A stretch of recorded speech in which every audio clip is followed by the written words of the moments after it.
Hello, I'm just waiting until 9:30.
Hey, the music stopped. What happened? Hey, I gotta wait till the scheduled time. I just thought I would come on and have music playing for you guys. And thanks, Charlotte. I think I saw a super chat from you. Thank you. I didn't even know you could do that at this time.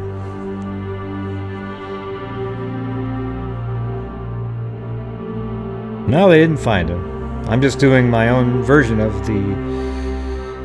I was going to look at a lot of the different angles.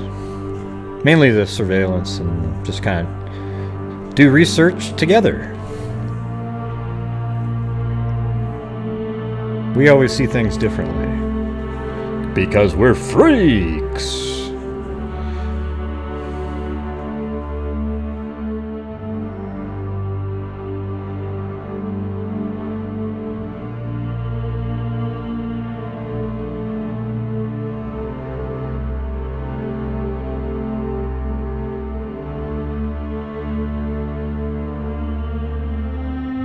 Alright, here we go.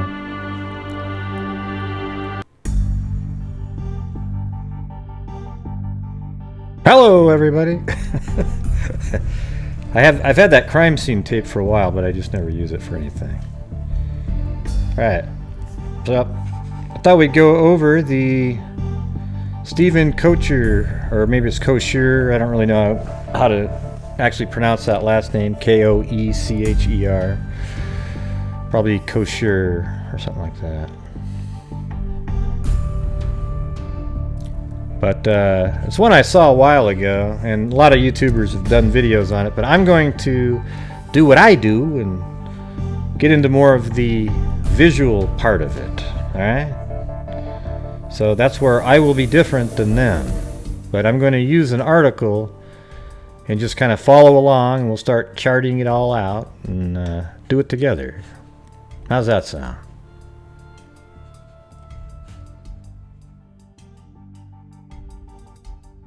That's what I thought. Awesome.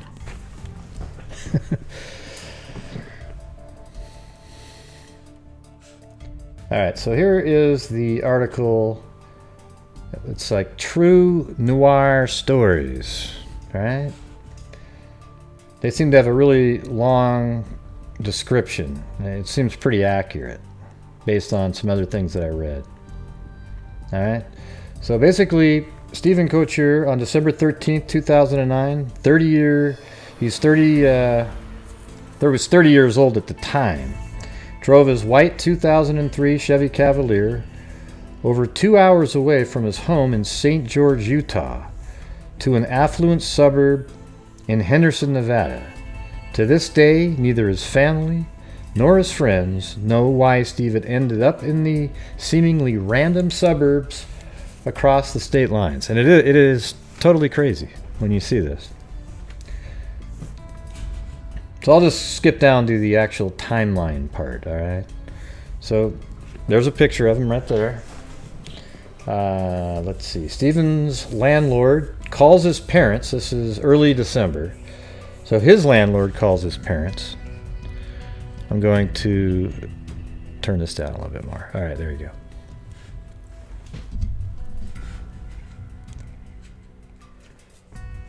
So Stephen's landlord calls his parents because he has not made a rent payment in 3 months. According to some posts in mystery forums, Stephen has been working on making little payments here and there, and he had previously been very easy to reach. However, at some point in early December, he stopped answering calls from his landlord, so he obviously was short of money. Stephen attended church. This is December 2nd, 2009. Stephen attended church. Christmas dinner. I think he's a Mormon, by the way. Stephen is seen by his boss on December 8th, who works for... so Stephen works for his boss, distributing flyers. You know, sounds like a pretty low-level type of job. And at some point, his boss gives him $100. All right, then on December 9th, Stephen and his sister talk, but he does not mention any travel plans. He also attends church in St. George, Utah, that night from approximately 6:30 p.m. to 8:30 p.m. But they don't give me the exact church in these articles. At 10:47 p.m. that night, Stephen talks to his dad on the phone about the rent, but Stephen seems to downplay the situation and may have even been angered by the fact that the problem had been relayed to his parents. So he was angry that his landlord had transmitted that he wasn't making payments to his parents. I mean, that is kind of weird too. Like, what right is, you know, you're 30 years old, you don't call the guy's parents up. That's kind of childish. I mean, that's weird. It's weird for the landlord to actually do that. All right, then on Thursday, December 10th, 2009, at some point, possibly late Wednesday night or early Thursday morning, Stephen gets in his car and starts driving. By around 6:45 on Wednesday morning, it appears that Stephen has driven approximately 302 miles and stopped to buy gas in Salt Lake City, Utah. All right, so I found his address. He still shows up in those address search sites. So he lived right here, I believe. This is the only address that I found for him. So I lived in this house right there, apparently.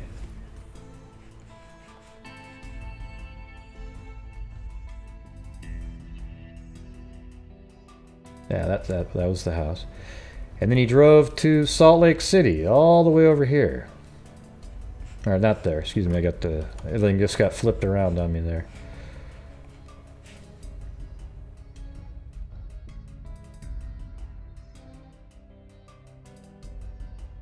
So Salt Lake City, they don't say what the gas station's name or anything, but it gives you a visual of the distance here. So he was way down here, drove all the way to Salt Lake City.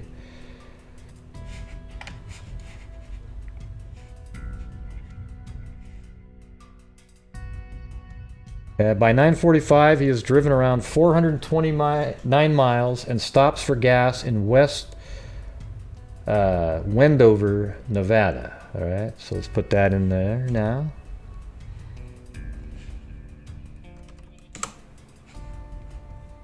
So he goes from Salt Lake right here, probably drove on, I would say, this highway right there, which is, let's see if it gives me the name, Highway 80, I would imagine. Goes to West it's hard to say Wendover for some reason for me. I just want to say Westover the whole time. West Wendover.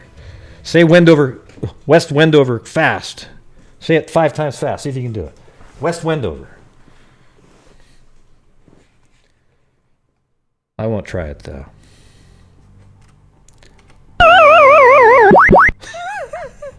Okay, I'm just kidding. I'm just joking. That was my attempt at trying to do it, all right?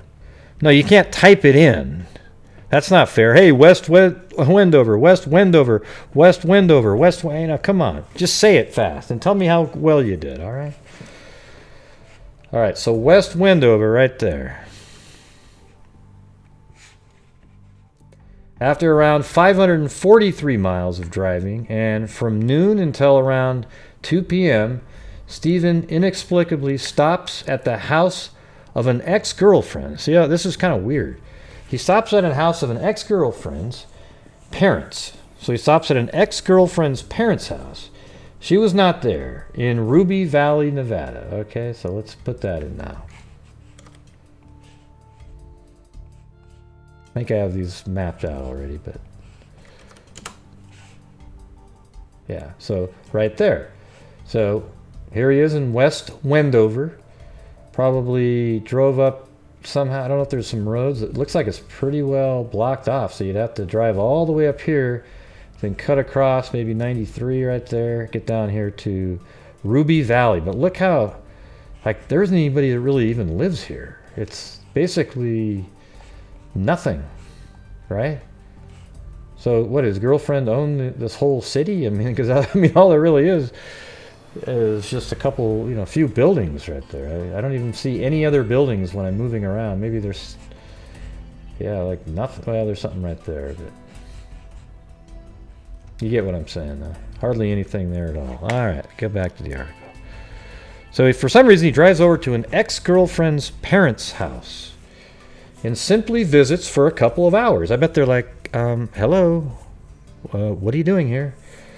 Steven excused for being in the air. Oh wait, excuse. I was having a hard time reading it. Steven's excuse for being in the area is that he is on his way to meet family in Sacramento, which is a lie. He doesn't have family in Sacramento, so he just said that. That was at 2 p.m. Right? So we're on December 10th, 2009. At 6:45 a.m. He had already driven 302 miles, so he must have left way early in the morning. Something like 2 in the morning, not even, way before that even. Maybe at midnight or something. Maybe right after this phone call here at 10:47 the night before, because he drove 302 miles. That takes about 5 hours if you're driving pretty quick. So he had to leave at like 1 in the morning or something. So at 6:45 in the morning, it appears that Steven has driven approximately 302 miles because he's in Salt Lake City. Then 3 hours later, he had driven a total of 429 miles, so an additional 127. That makes sense, right? I mean, that's not really fast. Maybe he stopped somewhere, maybe he had breakfast, something like that. After around 543 miles, so another 14 miles. At around 2 p.m., he was at the house of the ex-girlfriend. Parents, just chilling out. Lying about, oh yeah, I'm just in town driving over to my family in Sacramento. They don't exist, all right? All right, let me make it so you can actually see this whole thing. And then I can wiggle around as much as I feel like, and it doesn't matter. I can even pick my nose and nobody will notice.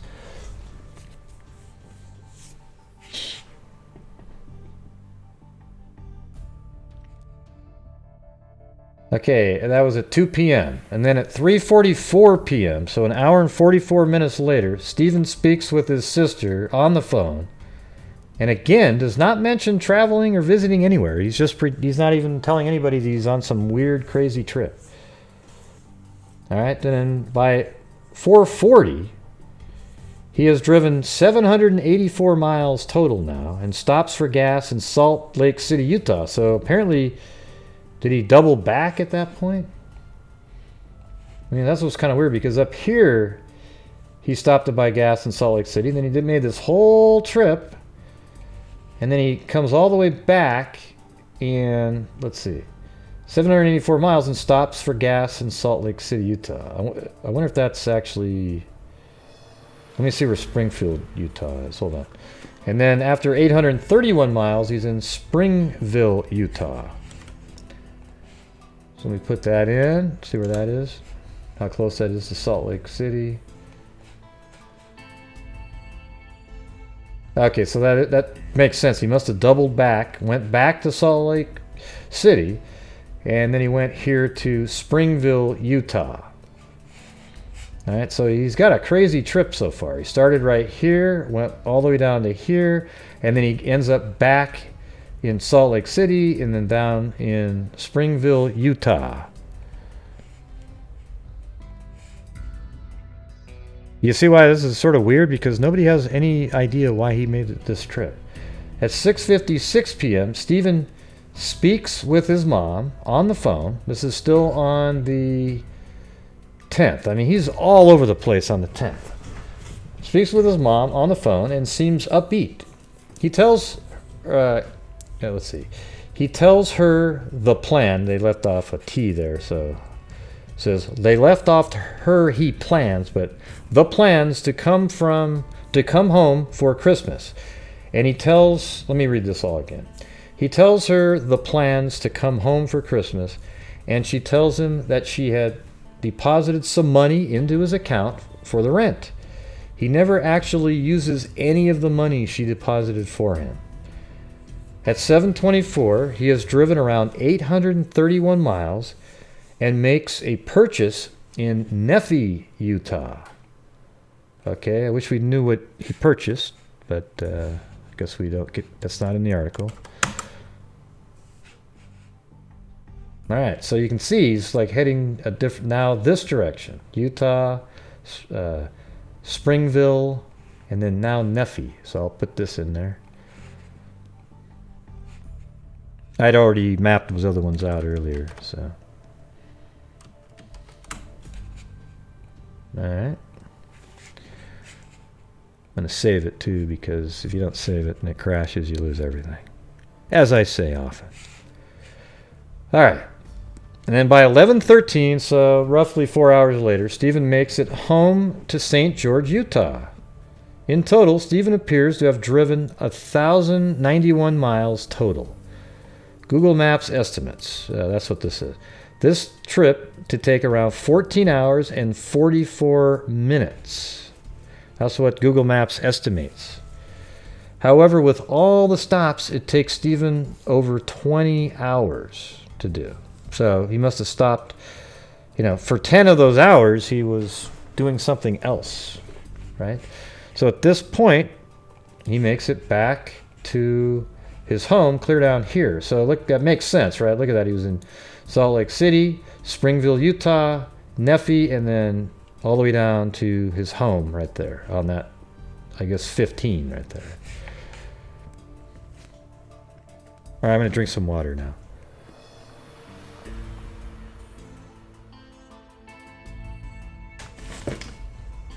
I'm telling you that just so you don't go, where'd he go? Where'd he go? Where'd he go? So that's interesting. You went like this, a little fish hook, and then back around. There must be absolutely no way to cut through there or something.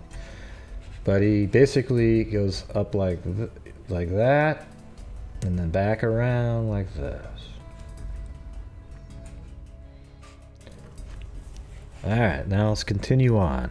Now we're going to be getting into some really interesting parts, but already it's kind of weird, right? Like, what's he doing?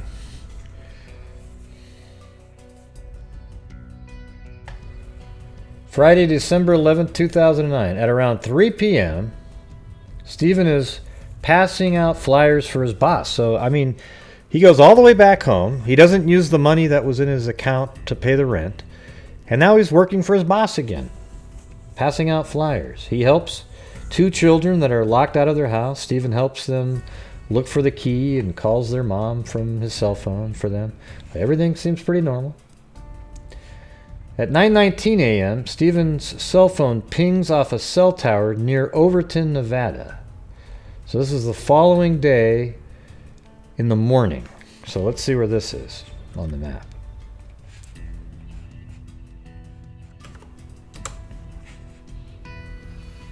All right, so again, he's going further south right here. Overton.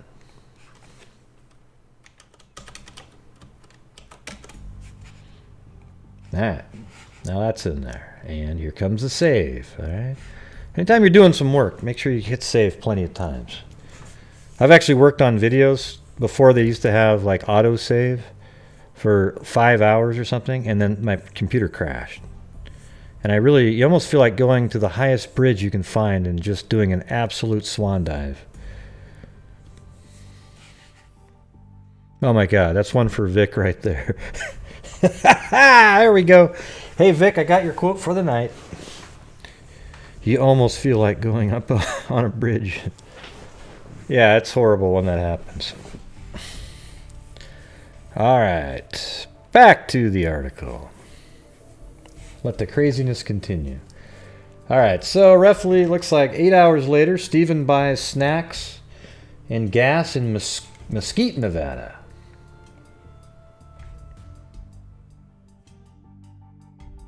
And it appears as though he's headed back to St. George, Utah, and is only 45 minutes away. All right, so I'm going to put this in. I think I might have to end up numbering these things so that you know the sequence. Right, you see, because he went to Overton, and then now he's heading back up to his house here. All right, so this is Mesquite.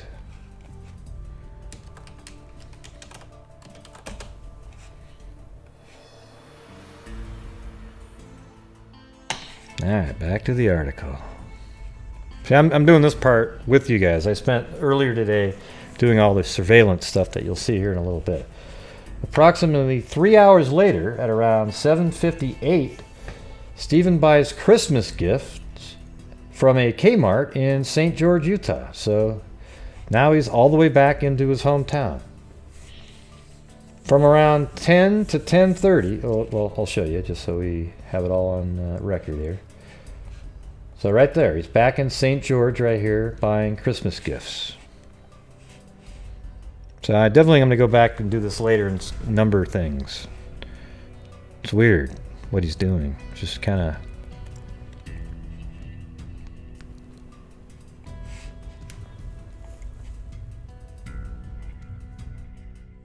All right. And then from around 10 to 10:30 p.m., neighbors report seeing Steven come home, stay for around 20 to 30 minutes. So this is at night. And then head out again. It is unknown where he was during the 2 hours between the purchase at Kmart at 7:58 and his return home at 10. So they don't know where he was during that time. All right. Sunday, December 13th, 2009. At 7:52 a.m., an associate at church calls Steven and asks him to come in around 11 a.m. to cover for him. Steven says that he is currently in Las Vegas, Nevada, but can drive the 2 hours back if necessary. His friend says that he himself was already en route from Las Vegas to St. George, hence why he was requesting coverage, and that hopefully he would just make it in time. But either way, it would have made sense for Steven to head back. I wonder if there's proof that he was there. Let's see. 10:53 a.m. Another person from his church calls Steven and asks him to make an announcement during the 1 p.m. church service that Steven was scheduled to officiate that day. Steven says he cannot because he is in Las Vegas. All right, let me just put that in there. I don't know if he was really there or not.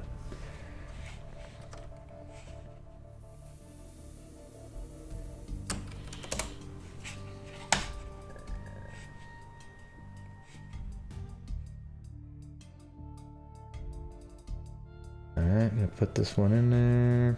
Las Vegas.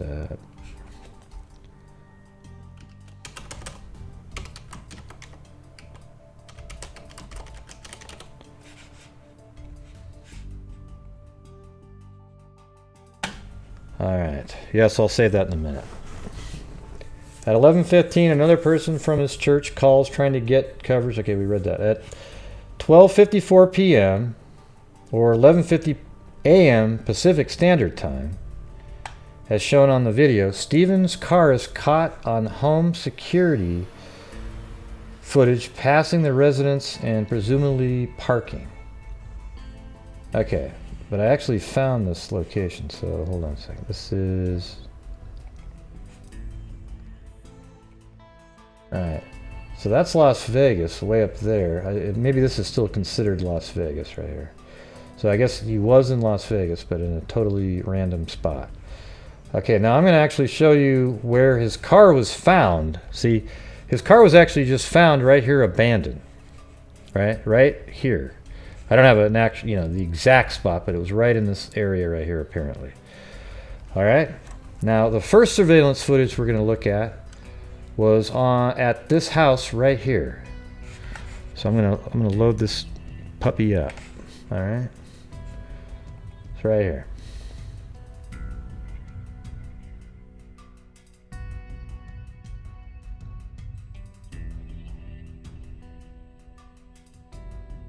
All right. So notice right here. Let's just take. I want to show you that we got the right spot here. See the fence right there, and then the sort of this double. It might be like a downspout connected to a 2x4 or two 2x4s together. I don't know. But right there is where I have the first surveillance camera. If you go to Street View right there, you can see that exact type of fence. The camera is probably tucked up under like that, filming straight across. And this little door thing that you can see right there, garage door, it's really narrow. It's like absolutely the most narrow garage door I've ever seen. I don't even know if that's what that's for. Maybe golf carts, or maybe it's not even a garage door. I don't know what the hell that is, to be honest with you. But you can actually see that through the surveillance camera. Watch. See, it's right there. Right? And here's the fence, the double, and one more thing. I was going to turn around and then see how there's the double on there, like right there. It's kind of a crappy Google Earth image, but you can see. So that I think I can almost see the camera right there. Right there. I didn't even notice that before. There's the camera though, right there, right? So that camera is filming right out, and you can see that. All right, so keep that in mind. Now that do you guys have a good visualization, right? Like this absolute sort of dead-end cul-de-sac. His car's parked right there, right? All right, so here's the camera. There's that door over there. Now watch. That's his car right there. And that's just a still frame, but they'll actually play it. He looks like he's almost hauling ass in there. I mean, look, I don't know. It looks like he's going pretty quick.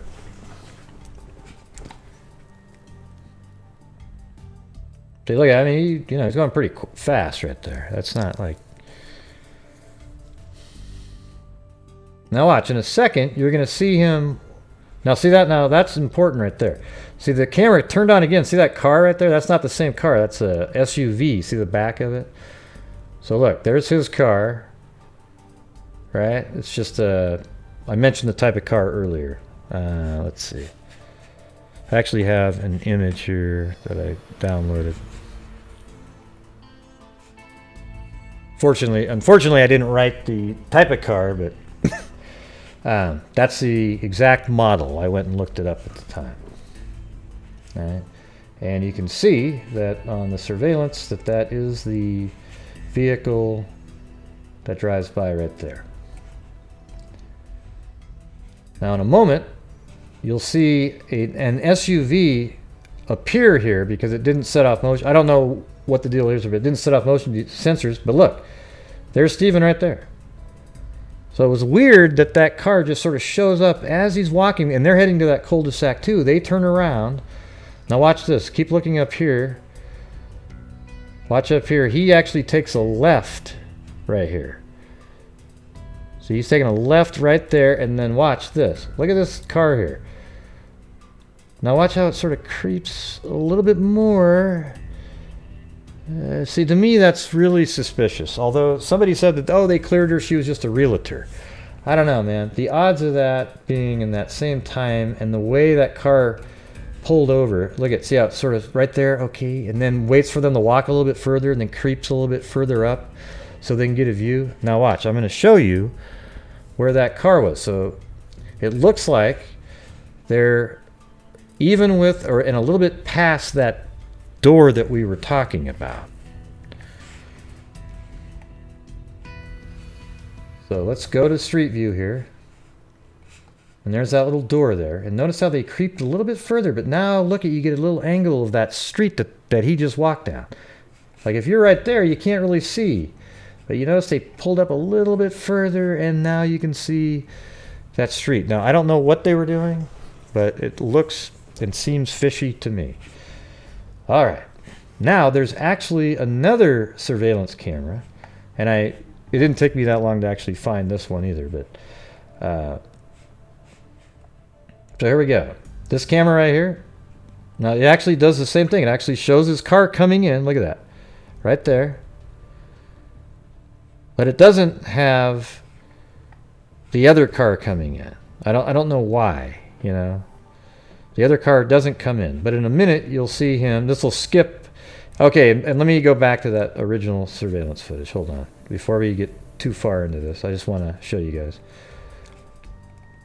So on this surveillance footage, see how it's 11:54 right there when his car drives by?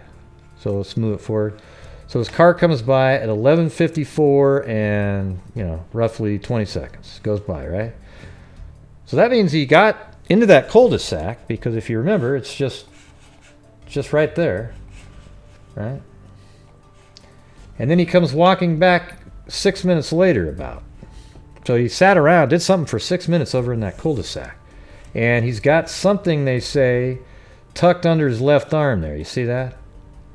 Somebody said, oh, it's a manila envelope. And I'm like, you know what? You can't tell anything about that. We don't know what he's got under his arm, all right? He could have a laptop or something, you know. We just don't know at this point. So he's walking by, and that's 6 minutes later. So that has the same ratio of time, basically, on the other surveillance camera. So here it is, 11:54. You know, this is somebody else's home, so it's a little bit different, but it's shockingly close, though, because right about now it's going by the other one, and that'd be 3 seconds behind. All right. So, and then this will skip because it didn't. Nothing else set off the motion sensor. So I don't know why that car, his car, set off the motion sensor, right? But why didn't the SUV set it off when it came by? You know what I'm saying? It's weird because it's actually a bigger car. Maybe he went quicker than the SUV. I don't know. Sometimes if you drive really slow, it doesn't detect motion. So again, at about 12 o'clock and, I don't know, yeah, about 20 seconds.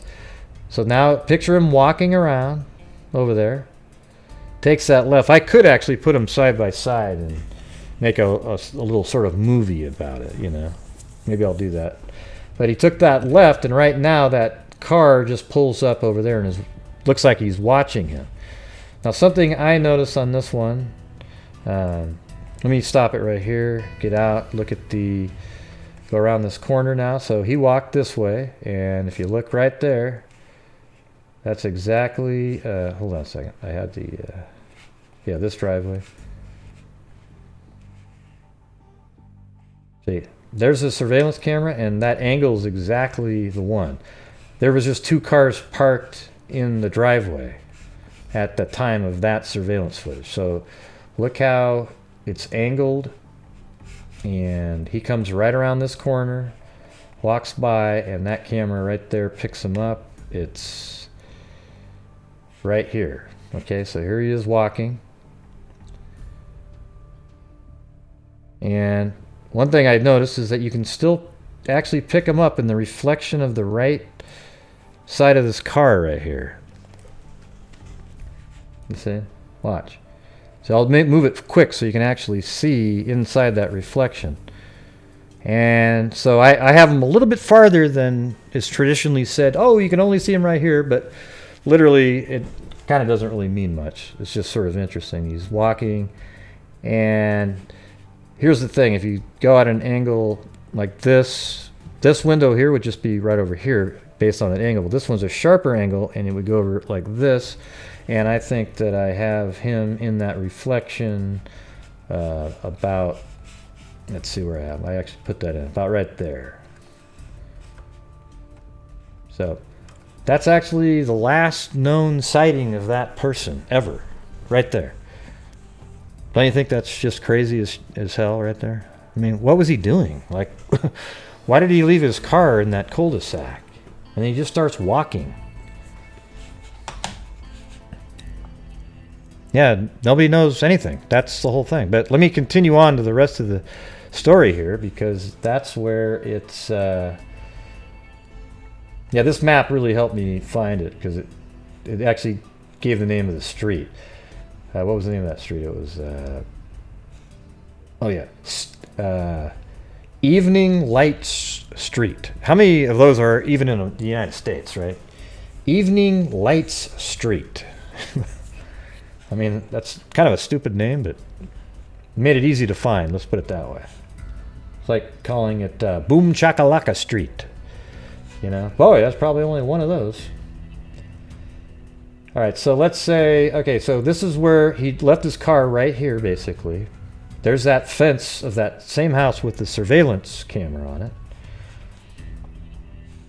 So let's just sort of walk what he did, just for the heck of it. So I'm going to put this on Street View right here. He parks his car. Basically, what we can do is actually start this direction. So he's driving right here. And then what cars probably typically do here is they come in and just do a quick little loop to get back out if they want to. So he apparently drove over and then parked right here, and sat there for 6 minutes or so. Then got out of his car and then started walking this direction. And right at this point, another car passes him, and then he takes a left right here. And last time we ever see him was right here. And that car, see my little, oh, that's amazing. I didn't know that actually showed up. See how in the regular satellite view, I put the red square there, and look, you can still see it in Street View. That's pretty crazy. But anyways, that car was about right there, so it could watch him the whole time. Apparently that was just a realtor, though, visiting her mom. I don't know if I buy that. Seems really suspiciously, strangely timed.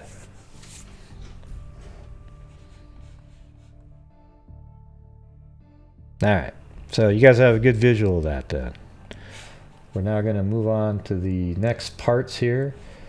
So the following day, Monday, December 14th, at 7:04 a.m., Steven's phone voicemail is checked. So apparently he checked his voicemail, and that's the last activity on his phone ever.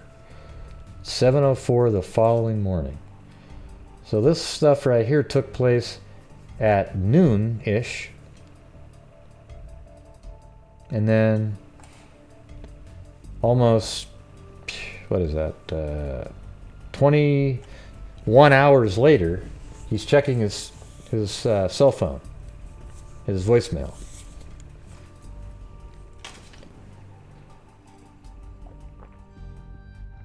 All right. The Neighborhood Homeowners Association, this is on the 15th, the next day, attempts to find the owner of Steven's abandoned car, because he just left it in that cul-de-sac. They call the number on the flyers Steven had been handing out in St. George, Utah. He must have had one in the car, I guess. As a pile, okay, that's the next sentence. As a pile of them is visible through the car window. Steven's boss gives them Steven's phone number, and they leave a message. The day after that, the 16th of December, the HOA leaves Steven's mother a message about the abandoned vehicle. Then the day after that, December 17th, Steven's mother listens to the voicemail and reports Steven missing later the same day. Okay, so this is apparently a closer look at the cell phone ping off of a tower in Overton. All right. So I guess at 8:19 a.m., Steven's, this is on the 12th. This is just going back in time. 8:19, cell phone pings off a tower in Overton. On 12:12 at 9:02, the phone pings off of the Webb Hill Tower. Huh. Maybe we can actually, let's see, does that give you the absolute specific? Oh, this is pretty sweet. Look at this.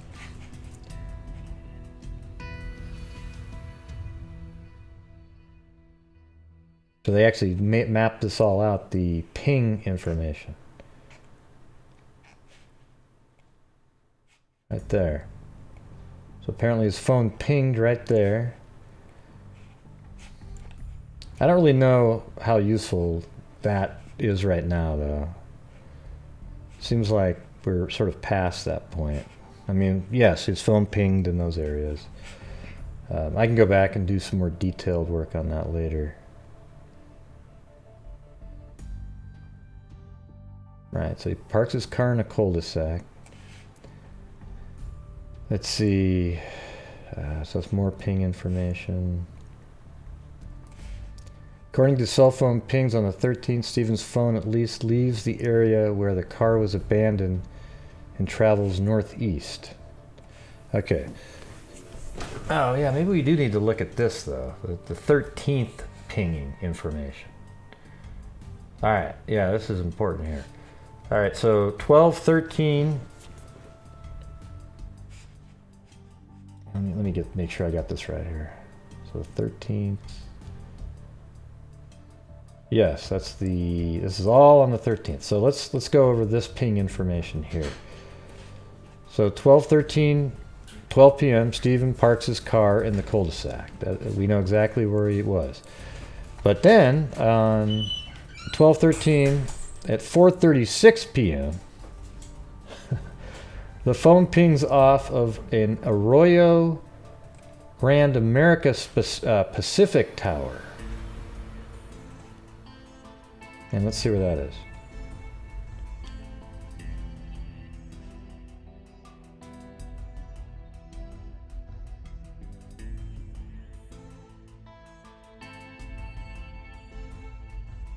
All right.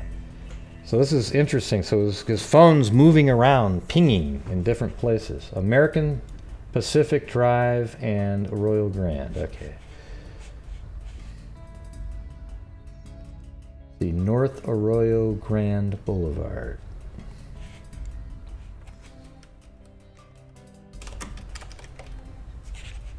There we go.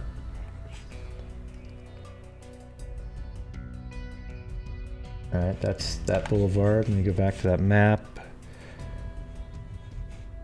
This is pretty sweet that they actually have this. An American Pacific Drive. All right.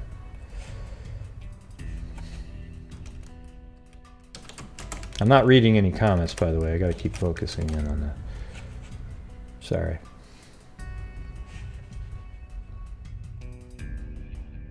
All right, so it must have been right there. That looks like the spot. Yep, and they're saying it's right there. They pinged. And that was at 4:36.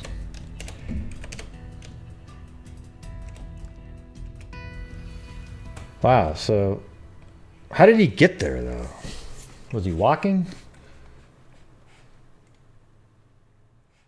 Because I heard that mentioned on I can't remember if it was a podcast or where I heard that.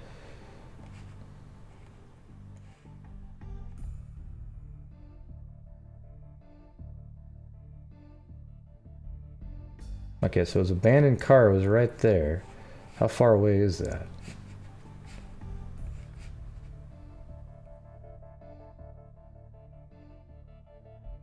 It's not really that far, really. It's only 7.3 miles as the crow flies, but let's say 10, right? So it's only 10 miles. Could you walk that far in 4 hours, right? So that, yeah, it'd be like 2.5 miles an hour, you know?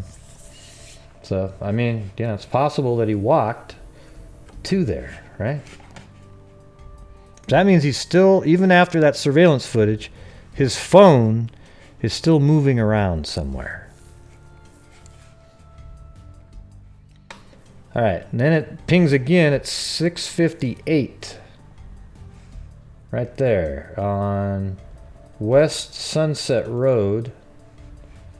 Let's see. Yeah, West Sunset Road. Let me get that one. Hope you guys don't mind me doing this, but I gotta get all this. West Sunset Road.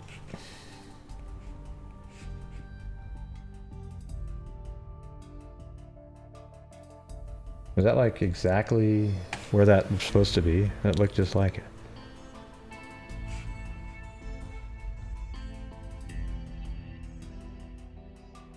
No.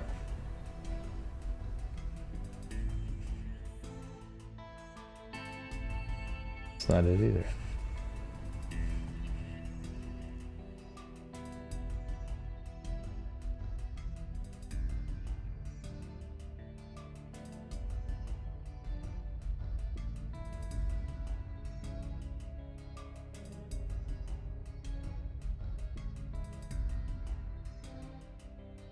Ah, that's it. This building, this isn't there anymore though. Look at this. Look at. See that right there? But this square building and this clinic.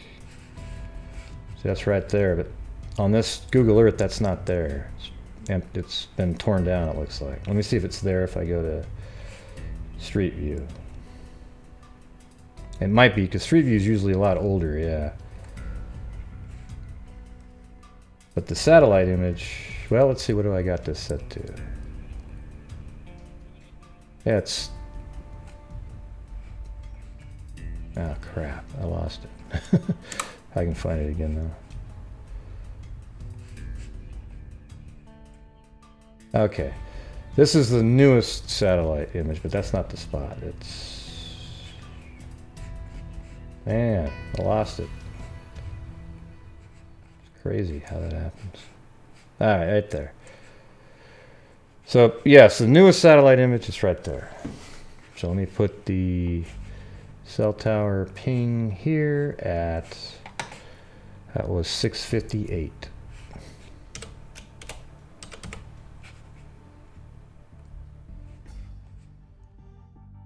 And so how far is that from the last one? I mean, what's this guy doing? He's just like walking around. That's 1.5 miles. About 2 hours. Maybe he had something for dinner. And then there's another one at 6:59. Let me see. Another ping at 6:59, so it must be very close to this one. It's actually right. This thing right there, so let me see if I can find that. West Sunset again.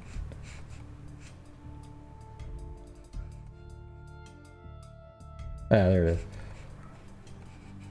It's right here.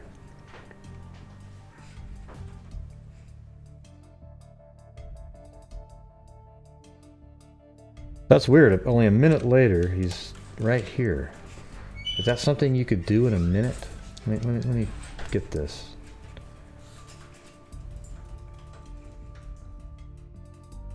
I don't think so. That's a half mile.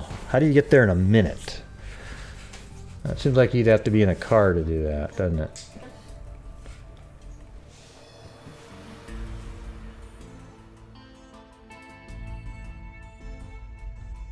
I see you guys are all on different topics now. But anyways, yeah, it's weird. Like, he's a half mile away in a minute. You could almost set a world record. You'd have to you know, get a half mile in a minute. I think the world record on a half is like on the 1500 is something like 137, something like that. Yeah, so he definitely was in some sort of transportation at that point.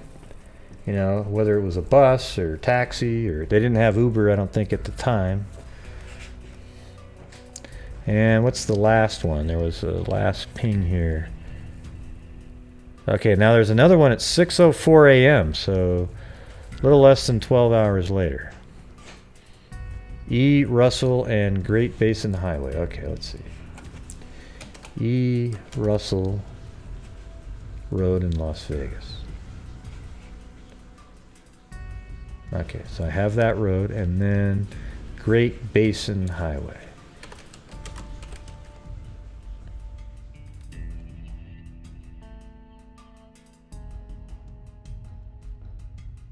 Ah, Jesus. That didn't work. Let's see. East Russell Road and Great Basin Highway.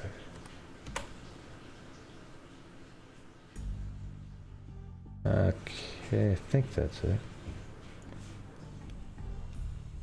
It's a little different than the... Yes, East Russell Road. That's Boulder Highway right there. That doesn't look the same. That's over here. Let's see.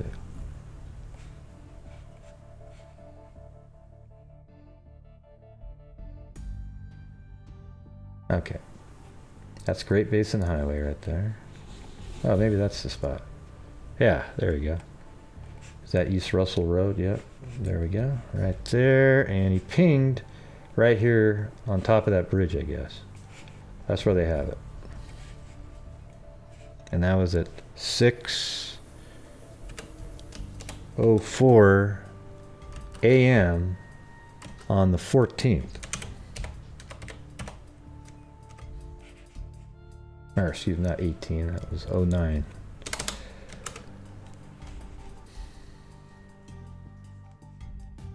Oh, so there you go. Wow, that's some crazy stuff right there.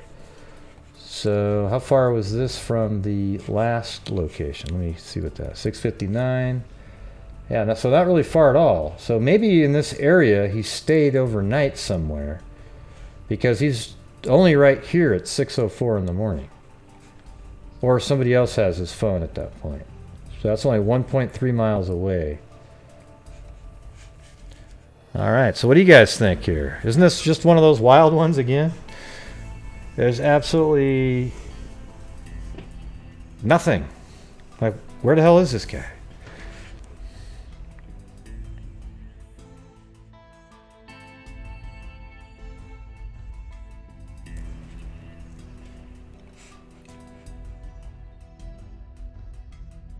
Let's see. According to the cell phone pings on the 13th, Steven's phone at least leaves the area where the car was abandoned and travels northeast.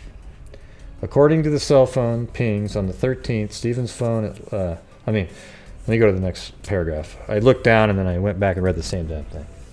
The phone goes dead later on in the day, but seems to stay in the area around the intersection of I-515 and Russell Road. Though Steven's car was abandoned in an affluent retirement community, it seems as though his phone later pinged in areas with sketchier apartment complexes. Yeah, it kind of looks more like an industrial area. A mystery forum user who was claiming to be a local to the area and former prescription pill addict described the area accordingly. The apartments, you have to understand, I lived in two complexes, right where his phone pinged. I am not sure if the phone merely pinged or he was actively using it. It seems he was in the apartments, but there's a chance he merely passed by. These apartments are extremely ghetto and filled with prescription pills you cannot imagine.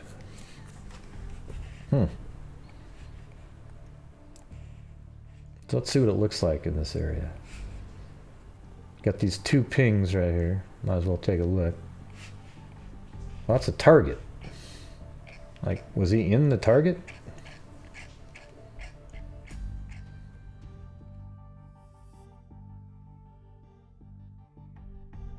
And what's this one?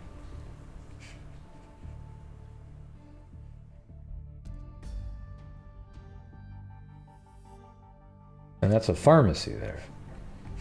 And so that's a target. This is the target. This is a target here, but what was the other building then? Down here. There was one that he was another, yeah, right there. What's this one?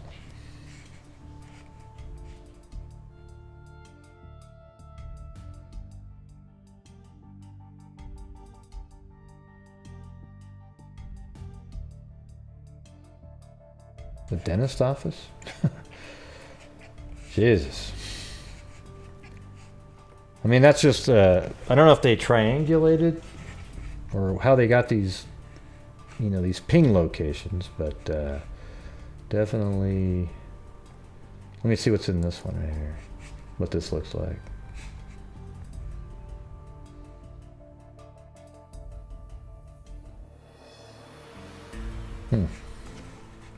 I don't know, I don't see, it doesn't look that sketchy to me. It looks like he's in an industrial area.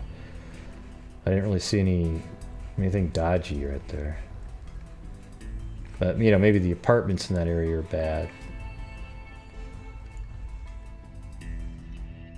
4:36, 6:58, 6:59, and then the next day, 6:04 a.m. Never to be heard from yet again. But there are some interesting, like if you keep scrolling down, details and theories. Want me to go over the details and theories that other people have had?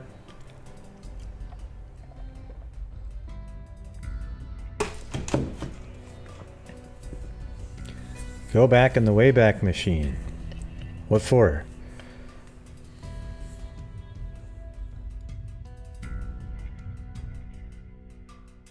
Okay. Like other mysteries with confounding evidence, there are many interesting details, theories, and potential connections surrounding the disappearance of Steven Koecher. The mysterious road trip that Steven conducted 3 days before his disappearance is one of the most perplexing aspects of his vanishing. Though he interacted with family members and church friends around the time of and after his 2,100-mile road trip, Steven never mentioned traveling or any possible reason for traveling. I kind of start thinking of maybe there was some kind of drugs, but why did he drop his car off there, though? What was the whole point of that? That just doesn't make a lot of sense. Steven never mentioned traveling or any possible reason for traveling. Why did Steven drive so far to visit such random and seemingly insignificant places? One of the most prevalent theories regarding Steven's disappearance is that he decided to disappear. See, that could be true. Like, maybe he had something under his arm that allowed him to just be gone. Disappearance is that he decided to disappear either by committing suicide or running away. The major source of support for this theory is that Steven was in debt and experiencing pressure financially. Members of his family have said that Steven was somewhat unhappy with his current circumstances and have suggested that he could have been depressed. However, the road trip and the location of Steven's abandoned car, it's weird too when you think back. He actually took that trip to visit his ex-girlfriend's parents. That could have been sort of almost a goodbye kind of, like that was the love of his life. He regrets losing her, and he just sort of wanted to take a trip and, say something, you know what I mean? However, the road trip and location of Steven's abandoned car seem to reasonably suggest that there is more to the story. Why did Steven leave his car? See, that's what I was saying. In the retirement community in Henderson, Nevada, on the day of his disappearance. According to the Help Us Find Steven Koecher Facebook page, Steven had no known connections to the neighborhood where his car was found. Steven's car was left at the only curbside area that's not in front of a home. Yeah, I noticed that too when I was looking at that. So if you go back and look at that area where his car, let's see. I think I've got this in Henderson, right? No, that wasn't it.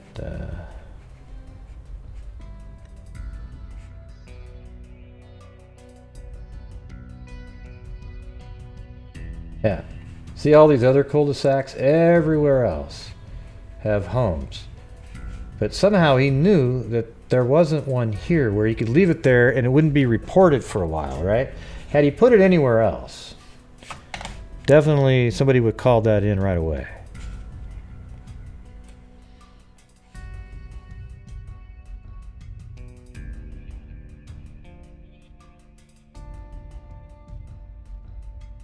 Yeah. I don't know. I see you guys are saying maybe a mental breakdown, but he seems to be doing a lot of planning for just some sort of psychotic moment. You know what I mean? Let's see. Let me go back to that. Why did Steven leave his car in the retirement community in Henderson, Nevada on the day of his disappearance? According to the Help Find Steven Koecher Facebook page, Steven had no known connections to the neighborhood where his car was found. Steven's car was left at the only curbside area that is not in front of a home in all of Overlook Village. He must have looked at a map prior to going there. That's my opinion.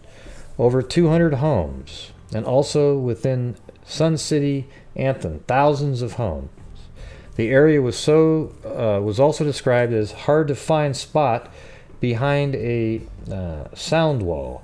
How did Steven even know of this location? Furthermore, if Steven did go to the neighborhood to park his car and then commit suicide, who checked the voicemail on his phone the next morning? How did the phone travel over 10 miles away, and why did it go to the Whitney Ranch area? If Steven had his cell phone all night and he was wandering around, how is it that no one saw him? Yeah, well, maybe somebody else had his phone. You ever thought of that?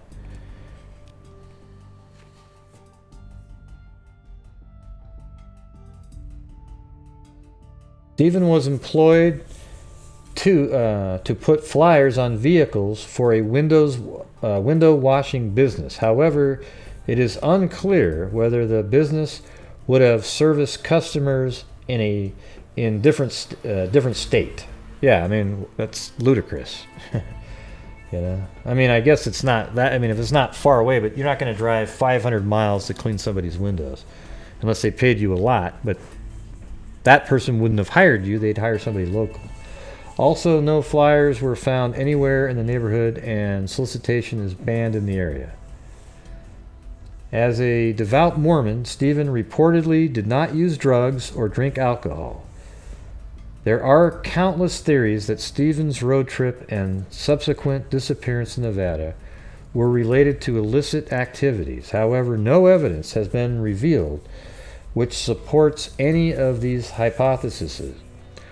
Also, though Steven's car was never formally searched by law enforcement, his family later had drug-sniffing dogs searching the car, which turned up no signs of illegal drugs. Well, that's interesting. Neither Steven's cell phone nor his computer revealed any nefarious, hey, my phrase, yes, the word I use all the time. I remember when I used that phrase in the Kanika Jenkins case, nefarious, everybody's like, what's that mean? I've never even heard of that before. Oh my God, you're just trying to sound... No, it's such a commonly used word in law enforcement or just crime related, you know, something nefarious, you know, it's just... It was wild. However, no evidence has been revealed which supports any of these hypotheses. All hypothesis is.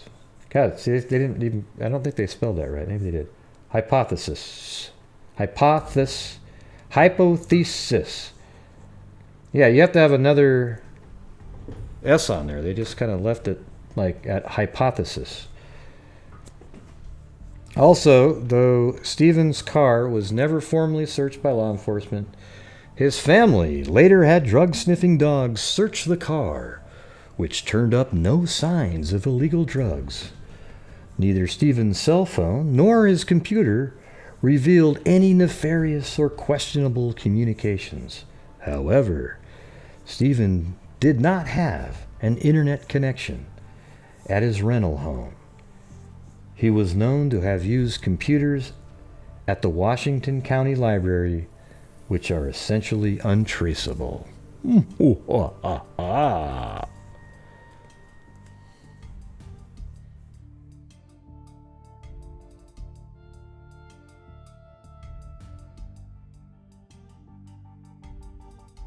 Yeah, not a lot of rocket scientists.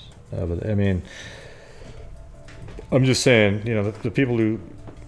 forget it. I don't even want to go into that one at all. The following misconnection from Craigslist was posted in a mystery forum regarding Steven's disappearance. It references a Mr. Steven XXX blackjack expert that the poster met at a casino on December 12th, 2009. So that would be a day prior. Yeah, the day before Steven Koecher disappeared.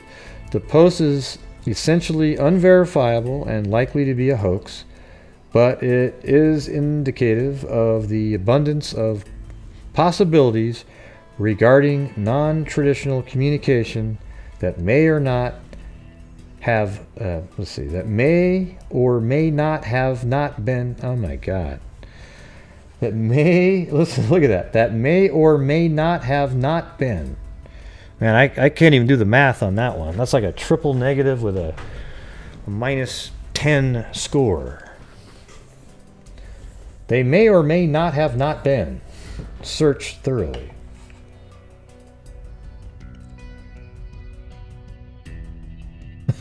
Jesus. Yeah. Let me see if I can zoom in on this.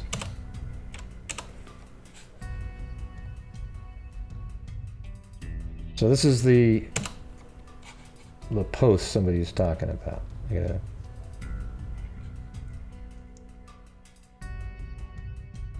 Oh man. Where'd it go? I'll just try to read it small like that. Whoa, check out this. Somebody from elsewhere online copied and posted the Craigslist ad they found before it vanished from the internet forever. That was literally weeks after Steven disappeared. Maybe that's the way back that Kelly or whoever, I don't remember who said that. Maybe it was Audra up above. I am looking for Mr. Steven X, blackjack expert, 30. We met at Excalibur in Las Vegas on the 12th of December. We were two Hungarian girls who asked your help to learn playing blackjack, and you were very kind, and we didn't give it up teaching us. And didn't give it up, probably meant, and didn't give up teaching us as long as we were needed. We had really a great time, laughing a lot. Next to the table, there was only one thing. You were sad about something, but they said. You were sad about something. Even though you won, I hope everything is fine with you. Actually, I was smiling at you, and that was it. As I was not brave enough to step forward, I was the one who didn't play. But here is the new year, so I decided to try to find you and tell you that you impressed me a lot, but then everyone else, more than anyone else ever. When shall I say it if not this time, eh? Happy New Year, but I mean, you know, how many Stevens do you think are in Nevada? What makes this person the same Steven? I don't even know. It's like saying Jim. Sorry, Jim, but yeah, that's why there's the Jim trick.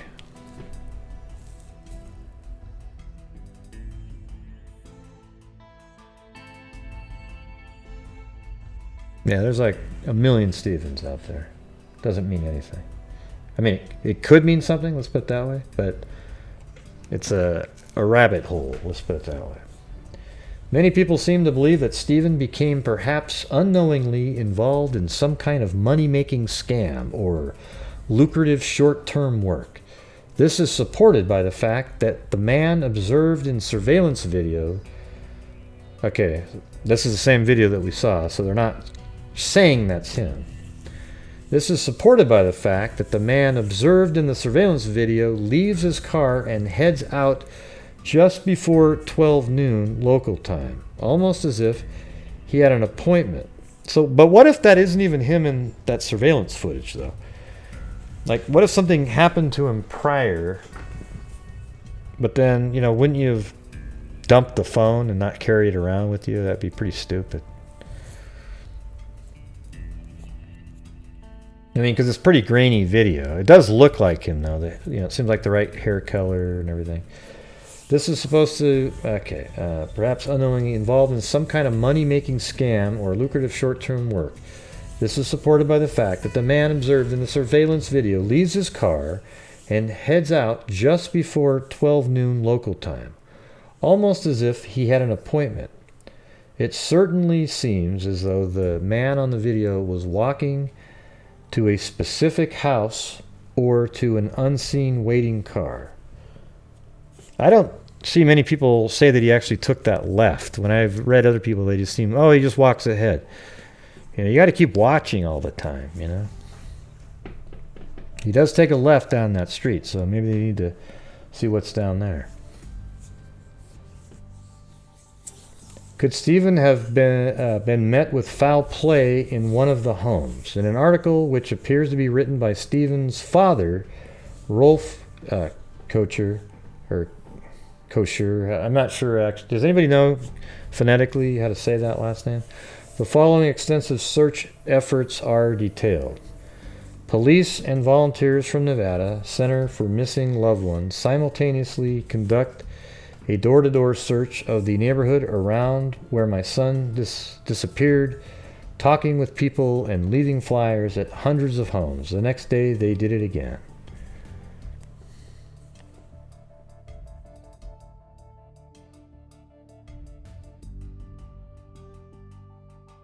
Well, which one, Jack? Because I said it twice.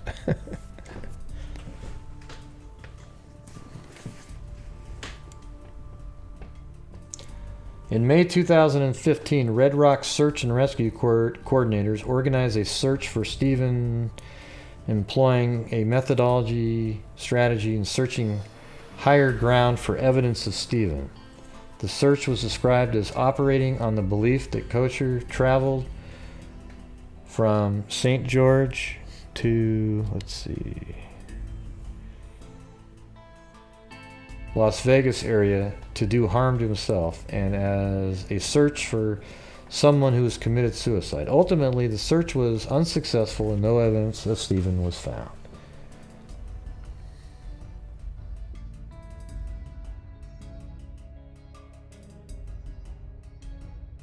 Steven is remembered by others as someone who liked board games, hiking, and family reunions. He was creative and loved learning to play his guitar, which his family found in his room. Yeah. So, you'd think you'd bring that with you, right? Along with his laptop and cell charger. So, no, that wasn't his laptop under his arm there. Steven's mom described him as a devout to his church and said that he liked water sports, always taking advantage of an opportunity to go boating. His father, Rolf, passed away in February 2011, suddenly, but of natural causes. After Steven missed the first Christmas after his disappearance, Rolf gave the following comment. If he could have been there, he would have been.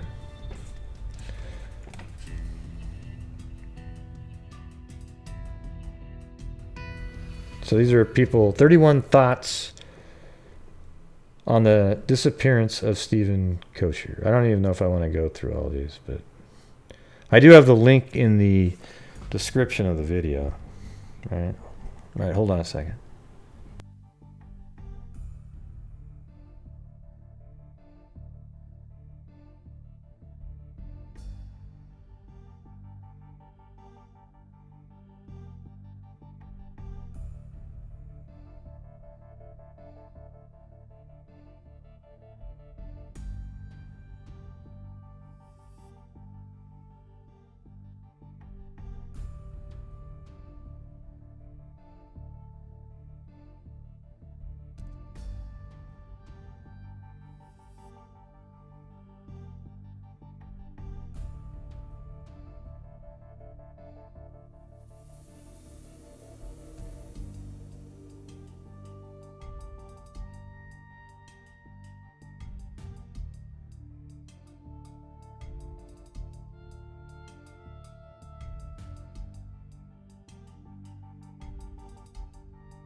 All right, I'm back.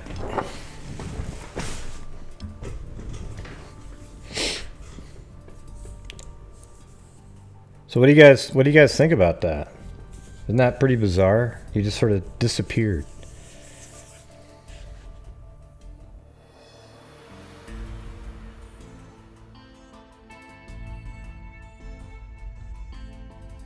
Let's see. I was briefly captivated by your theory of evangelizing to someone in Henderson area, but from everything I know of the church, geography dictates who mission. Forget it.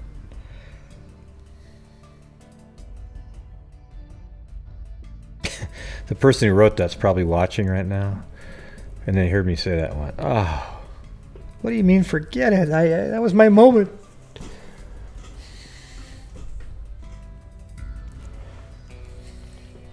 Yeah.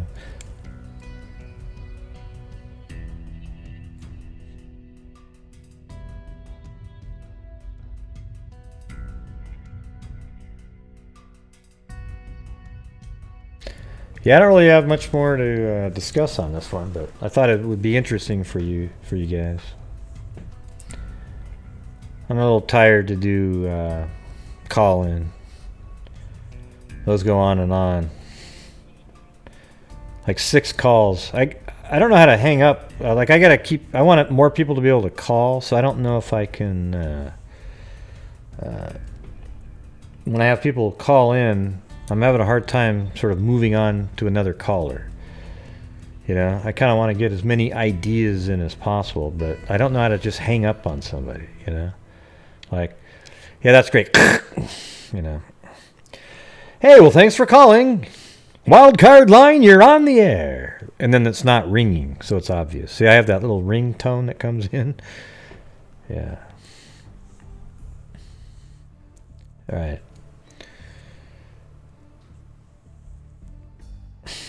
Maybe I should just have a thing that goes like this. Next caller. Like after 5 minutes, that's what the time does. So they start wrapping it up. But if it's a good call, I don't want it to go, okay, now listen. I saw who did it. They came into the room, and then they pulled out their gun, and then they... Okay, bye. Wait, no, I had more to ask. Oh, you see? Yeah. See, I don't know if I want to do it that way, all right? That'd be a little strange, right? You had the information, but the timer goes off. I think that some people just don't get the verbal cues, you know? Like if you say, all right, well, hey. They go, yeah, and so what happened was I got into my car and... oh, yeah, the other thing I wanted to tell you was that... okay, well, that's fantastic. Oh, yeah, and then I also... Oh, boy. Really? God. So I don't even know, man. If verbal cues aren't working, it's really hard to... Right. That's right, Joe. And then...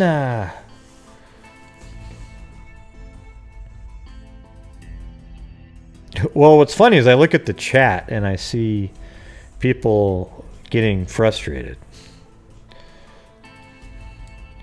A 1-minute warning. How do I do that? I think I just got to play out the call, you know.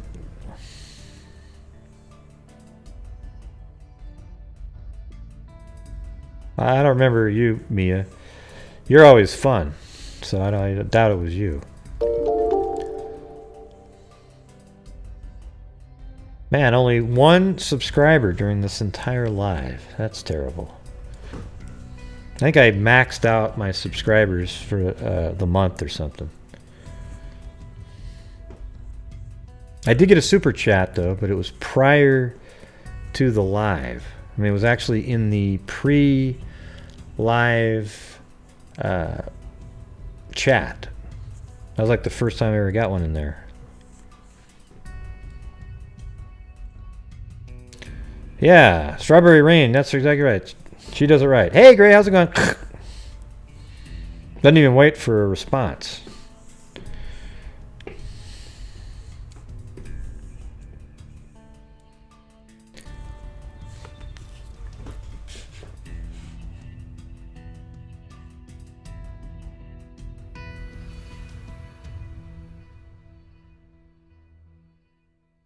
Yeah, but yes, tomorrow I was supposed to go golfing today, I thought, but it's tomorrow that I get to go play golf. Yes, Jim, I know your sub. Yep.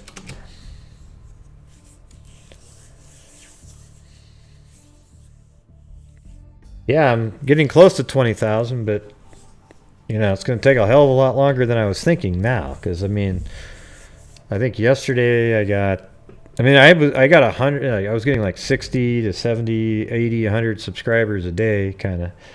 And then yesterday I had like 25, and I mean that's lower than even when I wasn't, you know, making a lot of videos or going live. I would get 30 to 50 a day, no matter what. And now, like today, right now, I'm at 35 for the day. Even doing all these lives, maybe I've sort of like hit the saturation point for the cases I'm working on now and the subscribers that I got. So we'll see. Maybe, you know. But yes, at 20,000, that's when the coffee mugs start coming out with Vicks. We're gonna start. I think I'm gonna start off with the coffee mugs, something to do with freaks. Hey, Mood Ring, thanks. You know, maybe something to do with you know, using Vic's quotes on the back, the ones that he stores for me. And then I'm going to, you know, have some kind of freak or something on the front. It'll be like a series. Oh, did you get the one? Because I mean, he's got them all. What he should do is tell me what they are, and then I can actually have them show up in the chat as a quote that I put out using my what do you call it? Streamlabs software.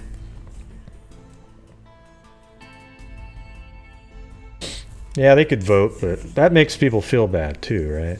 Like somebody calls in, it's their first time, and all of a sudden, downvote, downvote. It's almost like the Greek Colosseums, right? With a or Roman Colosseums when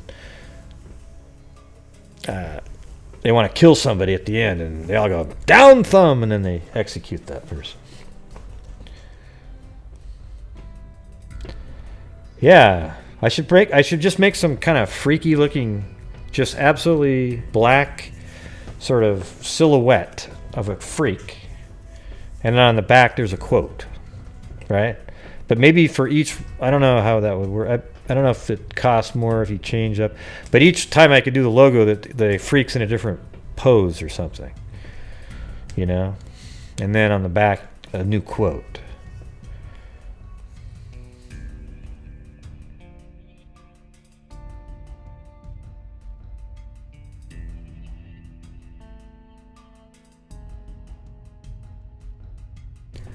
Denture Dialogue.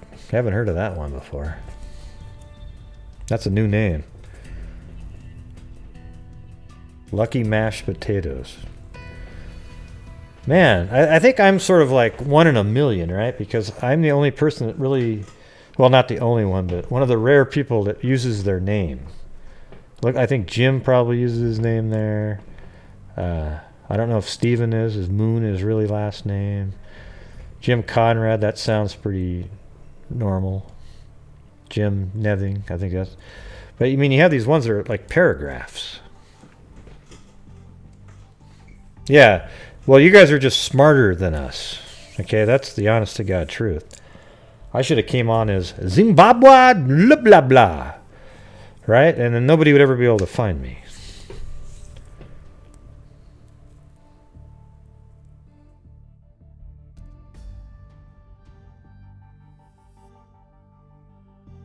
Yeah.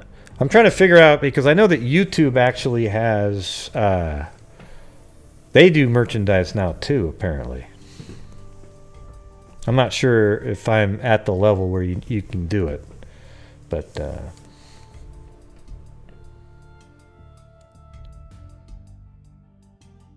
yeah, or a strange name, like my one I just said.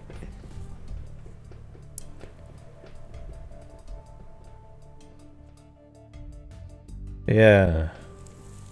Yeah, you can change it. I think, yeah, a couple times, or then you have to wait a while.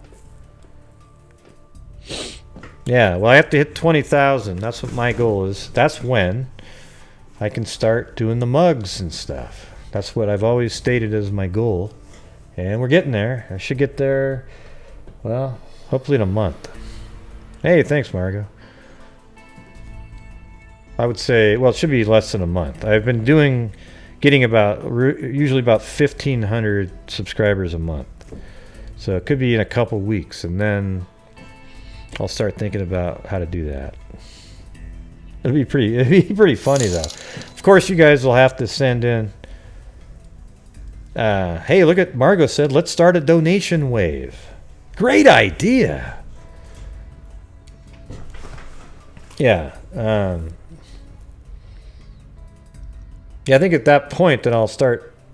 Here's what would be kind of cool though. Like if you get the mug, then you have to send in pictures, and we'll have like a slideshow, people sitting around drinking out of the mug. That'd be hilarious, wouldn't it? Hey, thanks, Anani. Wow, appreciate it. Anani 14107. I should probably go. Anani 14107. Why not? Hey, we seen Anani 14107.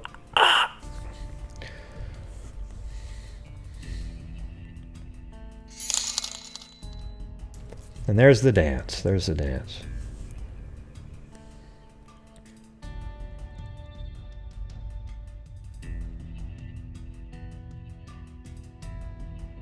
Oh, I don't know. I haven't really looked at the sub and when they come in at. I don't know. Do they actually go that deep in the analytics? I've looked at analytics at different things, like the age groups and how many, women to men. Thanks, Joe. Wow, the donation wave actually was a reality. Wow, that worked. Thank you. I don't even know why did that was so kind of whoever who said that up there. The donation wave. Let me see. Let me have to go back now. Just a second.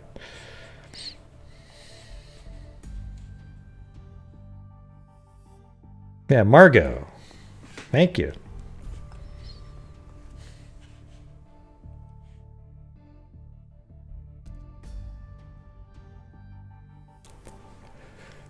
Yeah, but we could do something where you send in a picture or something doing the mug, or I think mug makes the most sense for me. Like the whole t-shirt thing, you send somebody a shirt and it doesn't fit, and then there's all these problems. The different t-shirt companies have different sizes. Yeah, Art Bell is dead. Yep. Who said Art Bell isn't dead?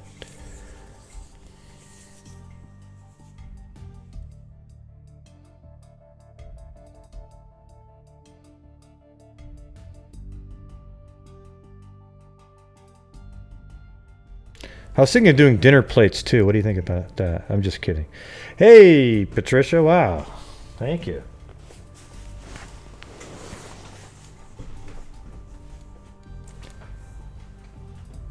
The Kiki Challenge. I don't even know what that is.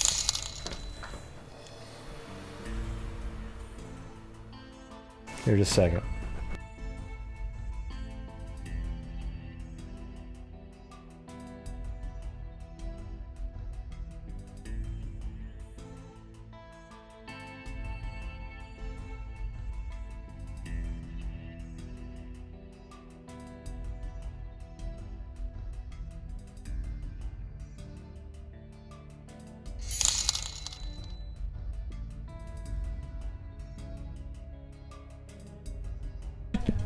Hey, wow, another one. Nicole. Oh man, you're gonna make me struggle on that one. Nikloichi? Come on, tell me that was close.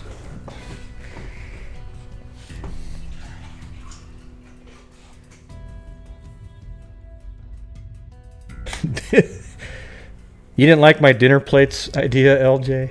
Come on.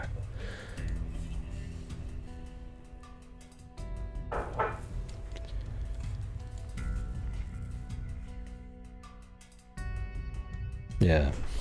Yeah, visor might not be too bad at some point, but all I want to do is just some sort of.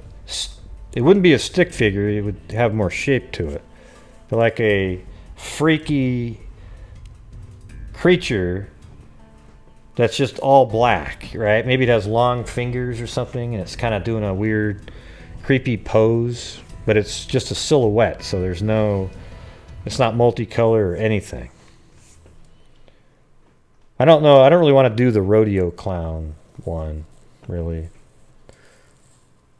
It'd be cool just to be, you're a freak, right? You're a freak, and then maybe there's like the quote. Wow, thanks, Amy. I really appreciate it. Amy Darcy Marie. Wait, so did I say that other name right? Hold on, let me go up there. Let me see if I said it right. So, hey, Nicole, did I just absolutely butcher your last name? I didn't mean to.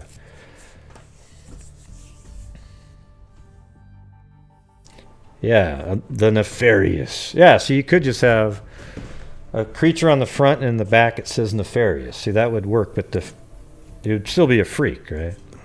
That would be my quote, though. That would be cool. Nefarious. Good idea. Good idea.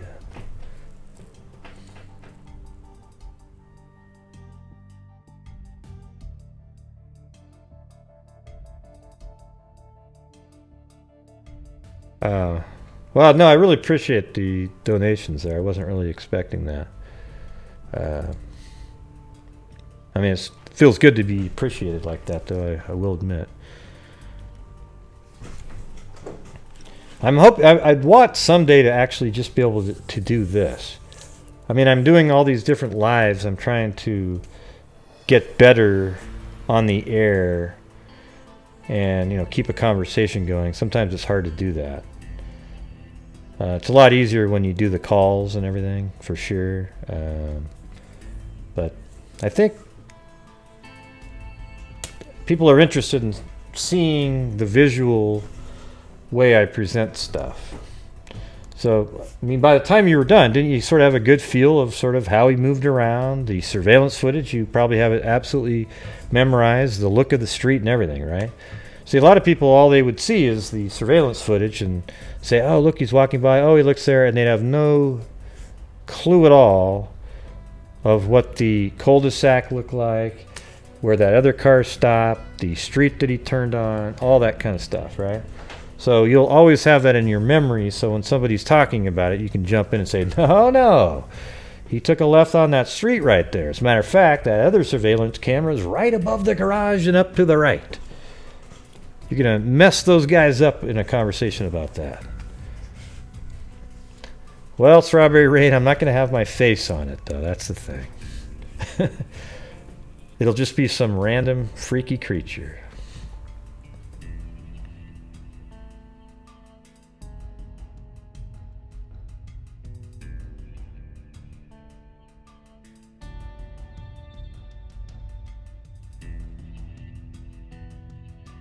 I'm a t-shirt whore. I'm sure we could do like a t-shirt or something. I would just always buy a shirt that's a size bigger than that you normally get. That way it'll still fit even after Thanksgiving, right? But when a shirt's too small, that's when it's like, oh boy, this sucks.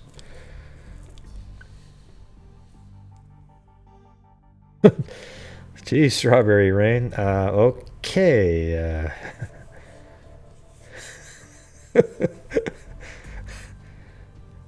Jesus, that's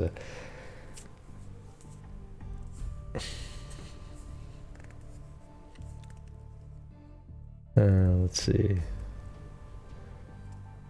In Capel. Why does that ring a bell? Who was the dude who was killed in Capel? Let me type that in. Because I probably have it on my screen. I mean, when I fly over there, if I have any kind of Jonathan Cruise. I knew there was something. See, you just tell me it, fly in there, and there it is, Jonathan Cruise, right there.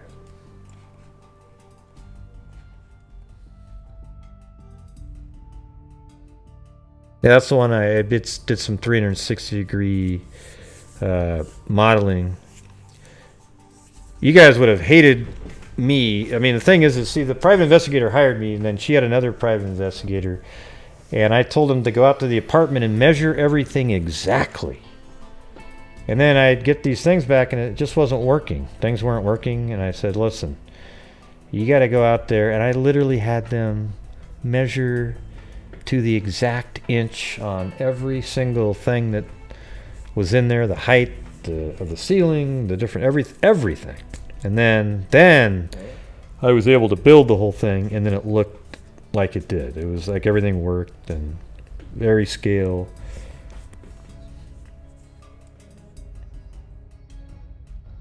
Yeah, I've never really been able to make any videos on the Cruise case, about the Cruise case. I've just made videos. You've seen my demonstrative videos that I've made for them. They've let me put those out there.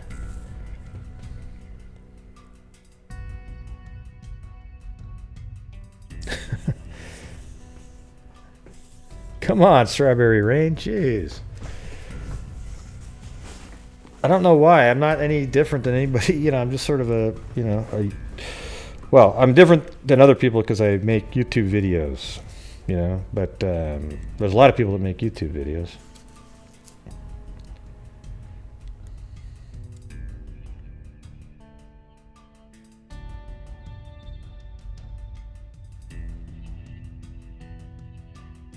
Yeah.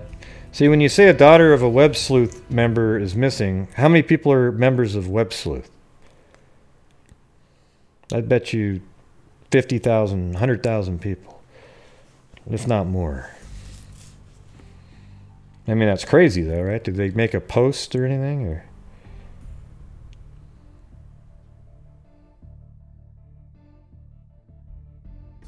what does that mean? You're so about the rest.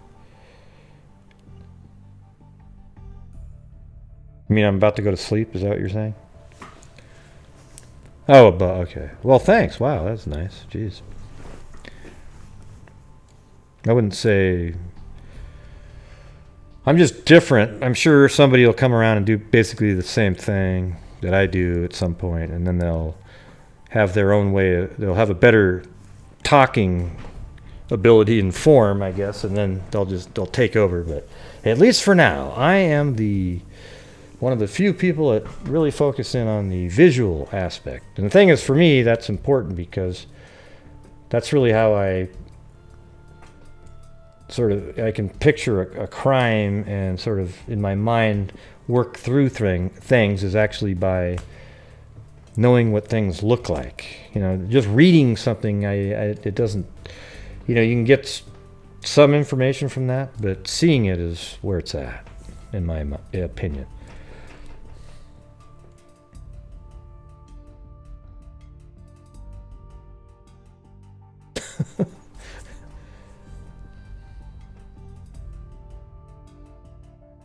Yeah.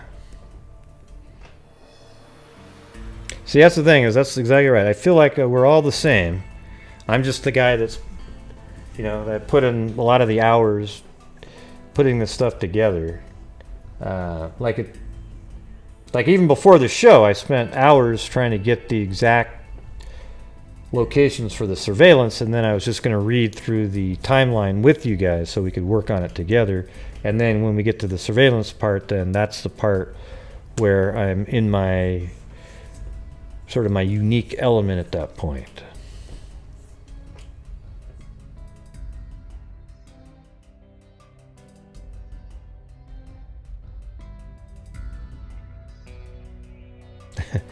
Freak addict.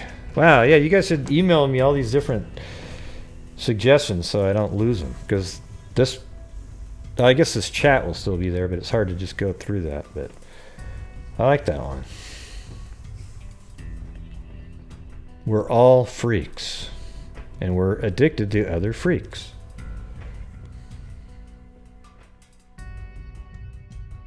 A flush perfume like this one?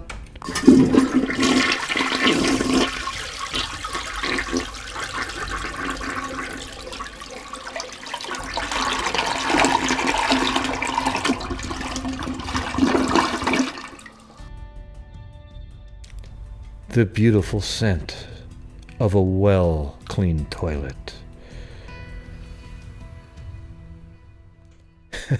Thanks, Dan. Wow, that flush got Dan to donate. That was amazing. Let me do that again. Hold on. Cha-ching!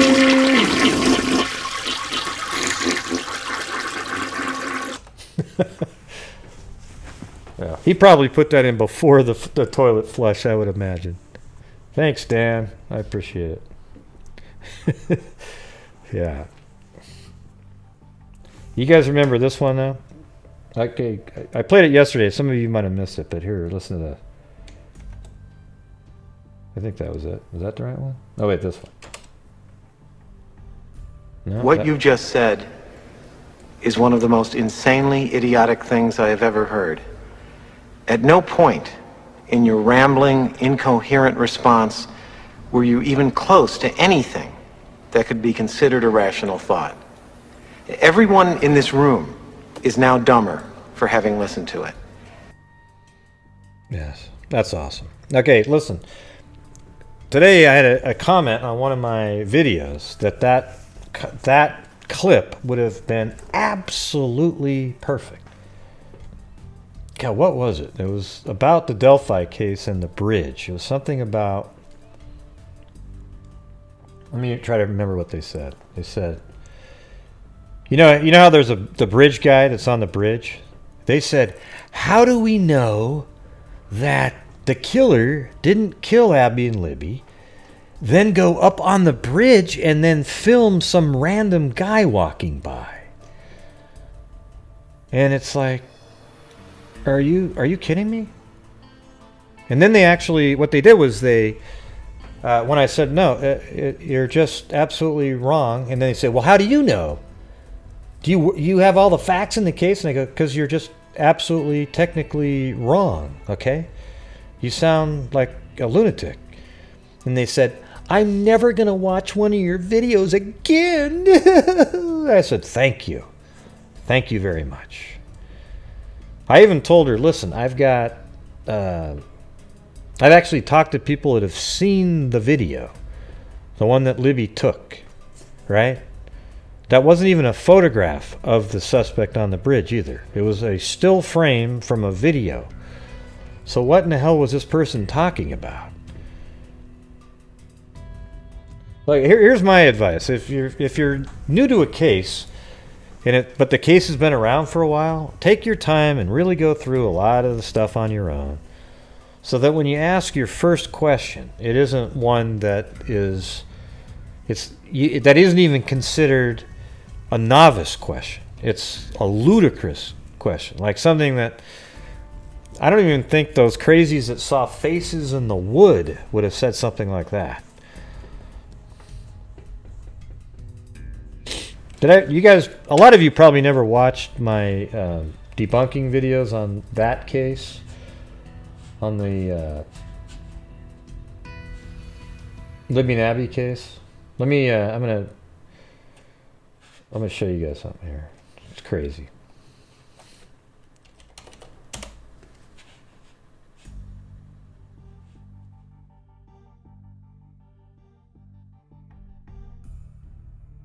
Yeah, that's not it. Oh yeah, that was it. All right, good.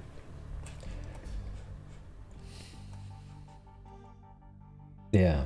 So the first night that they were searching for the girls, the media was called in. And let's see. Okay, right over here. And the truck pulls up right here. And there were some searchers in this area right here. Could even have been the next day. I don't remember when the photo was taken. But they just filmed some searchers right there. And they were kind of looking down, and this girl goes, oh, look, they're looking at the bodies. Look at that, look at that. And they made this whole thing and drew circles. And I go, no, that's not it. And so when I actually went out and I was actually able to determine exactly where that photo was taken. Let me see. So this is the newer shot right here, which is amazing. You can see these three trees in the water right there. This Google Earth shot, by the way, is only 2 months after that incident. But these 3 trees in the water right there, and this little bundle of branches, they're actually in the shot that the news station took the video of. Right? And they said, oh, they were right there, they're right there. But here's the thing is, their bodies were found right over here. Right? But when you argued with them, they'd get so irate and angry. Right? So that's when I make videos, is when I have somebody that absolutely can't listen to reason. Now I'm going to make a video, and it might end up being embarrassing for you, but I'm going to put the facts out there. I won't even mention your name, but that's what's going to happen.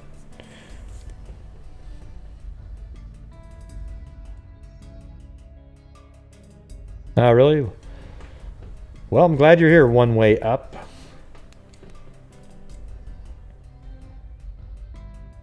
Yeah, the thing is, once you start watching somebody's videos a few times, then they start recommending them in your, your, I don't know what you call it, the suggested videos.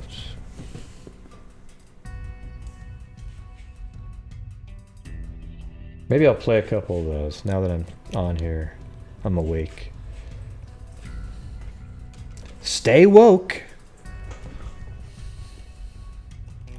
You know, you hear that phrase, stay woke, everybody. It's like, what they're really trying to say is, be aware of the conspiracies out there. No, just, they're not there, so just use your brain. How about that?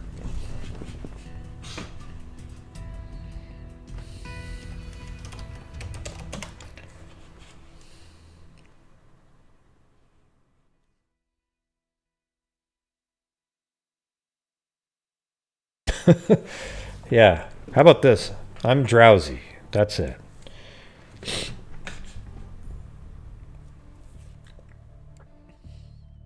I'm going to go to my playlist from the Abby and Libby, let's see, debunk video. Yeah, right there. This is the one. This will be my first attempt. See, this is weird. I think this is the first time I ever used my voice on a video. And this is August 2nd, 2017. So a year ago, right? And it's my first video on it's my first debunking video. It's exactly the one I just explained to you. So here it is. This will be my first attempt at a debunking video. See, the thing is, I've gotten better now. I was a little nervous doing it, so I don't sound as free with my words as I did then. On Facebook and other social media outlets, there's been an absolute deluge of false information and stories regarding the Libby and Abby murder case in Delphi, Indiana. Plus, back then, I didn't have, when I'm making my own videos, I didn't have editing software. Because now I can, when I'm live, I can't do this. But when I make videos now, I can say the same thing 5 times. Like if I have one of those tongue twisters, and then I just edit out the 4 that I sucked on. All right. Here will be, this is the first example I'm going to show you. This is a post that was made on a Facebook page that is absolutely ridiculous. Okay, and I blurred out the person's name who made the post because it's so embarrassing. All right. I am kind of similar back what then. What they did was they found a news clip online, or perhaps they even recorded it. Then they froze a frame, put their finger in it, pointing, and then took a snapshot and then made a post, and then they wrote I'm not sure if this is their actual image that they created or got it from somebody else, and then they put in their own text that says, "The searchers are looking at Libby at the base of this tree." You know, nothing in there about possibly or I'm not sure about this. It's stating it as a fact. And then it says, "Probably in as much shock as I was to see the image of her face." What face are you talking about? Yeah, you see how these people... See, they make posts in these groups, and everybody gets so worked up, and they're all commenting. I still see that now, right? Like on the Brokes YouTube channel. The video she made that was a complete lie that I made the other day, it debunked the hell out of it. I mean, it absolutely shredded it into oblivion. But when you go to that video, there's like 1,000 comments of people going, "Oh, wow, you're really onto something." Like, they don't really care to look into anything. All right, so that's what these posts do on Facebook. Same technique. You put out something totally garbage just to get everybody all excited and riled up, and then they all start commenting. And this is... It's just a blurry image with pixelation. It says, "No, I'm sure worse, though, because they were there in person." I'm not sure how to say that one, though. You know, so these posts are meant to be really TNNA emotional Adam. and get people to sort of, really riled up. And there were so many comments below this that were just, Let me try that again. T-na-atom. T-na-atom. Is that right? Maybe I said that right. All right. feeling this pain and outrage and so forth that, wow, we're actually really seeing it. And you know what? The video Hey, I is said it right almost false. the second time. Okay. Sweet. Well, the video itself isn't false, but the image they use is completely false. Okay, let me show you why. All right, so here's the image. You can see the guy in the yellow and the blue there. All right, here's a close-up. The guy in the yellow right here. The guy in the blue. Here's a tree right there. Okay.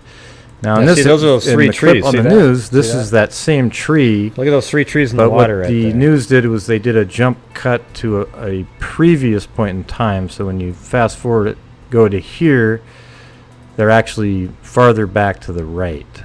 That's just what they did in the editing room. But either way, that doesn't really matter. Here's the guy in the yellow, same guy in the blue. Look at the guy in the blue. See, same guy. All right, so there's the guy in the blue and the guy in the yellow. All right, so this is where I was able to determine where this video was actually taken from. Now, see these three logs in the water right here? 1, 2, 3. You know, there's even a fourth one there. Some debris in the middle there. Now, watch this. You go to Google Earth, and there it is. Right there. There's even the fourth little one there. 1, 2, 3. There's some extra, one extra little, logs right there from... Because that's 2 months later.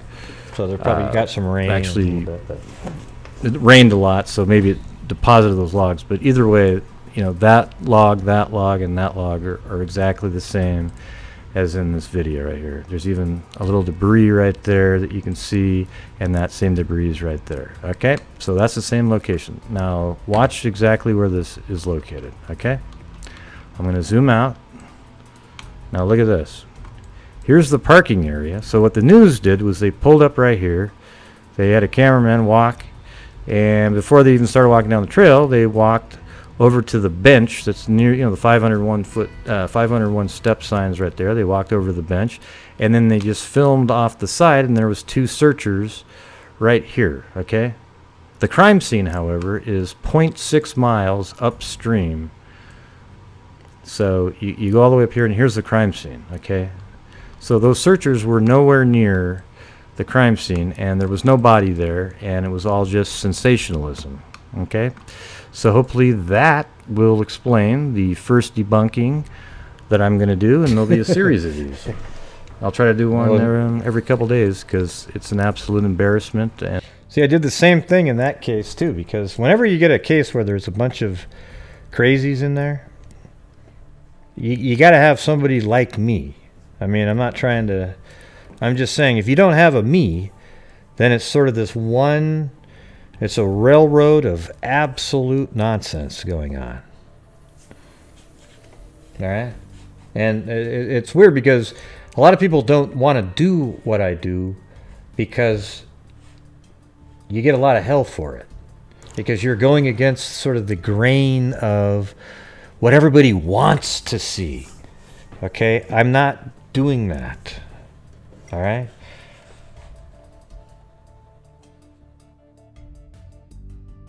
I mean, I could make videos that everybody would like, oh, wow, wow, wow, wow, wow, and get a billion, people watching.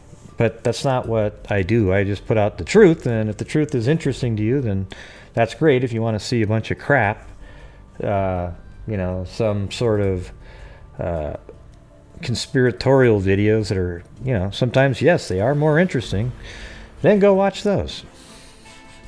Yes. Let's see. I think this one was a good one too. Let me check this one. This is Debunk video number two in the Delphi murder case of Abby and Libby. I think I had my air conditioner going at the time. Ton of different groups out there. Can you hear that? Sounds like a storm again. Or a jet engine. But yeah, see, August 3rd, 2017. So yes, that would have been hot. On these cases, or all cases, but this case has a particularly huge number, it seems like, popping up virtually every day. Some of them are actually dedicated to spreading rumors and wild speculation, and using the word wild is actually being kind. Some of the stuff is absolutely bizarre and strange, and just picturing some of these people sitting on a jury makes me a little nervous about That's true, society. Deuce. You're right about that one. All right, so here we go. We're going to start at the beginning here. And you'll see that there's a post right here that was in one of these groups. And all three of the images I'm going to debunk irrefutably are from the helicopter footage that you can see on YouTube or even on Facebook. And yeah, that is kind of interesting. We should do that sometime. All of these photos were taken from the video pinned post in this group. They actually had helicopters flying around during the time that they were actually near, at the bodies of Abby and Libby, trying to secure the location, do forensic stuff like that. But it's interesting just to sort of see the layout as it was right then. And you'll see some of that in this footage right here. I will encourage you to look very close to them. And it's just really sad. I mean, the thing is, after doing the interview with Mike and Becky, I sort of felt like I got to know at least Libby better and a little bit of Abby too. But it makes me feel a lot worse about the whole thing, because it's more personal now, because they told me so many different personal stories and things like that.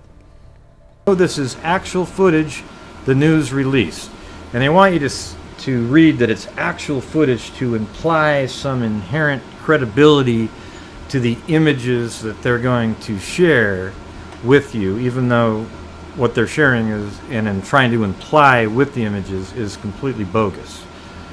Okay, so let's get started. Here's the first image. Look at that. Wow, a white car in the middle of the woods. How in the heck did that get there? That is incredible.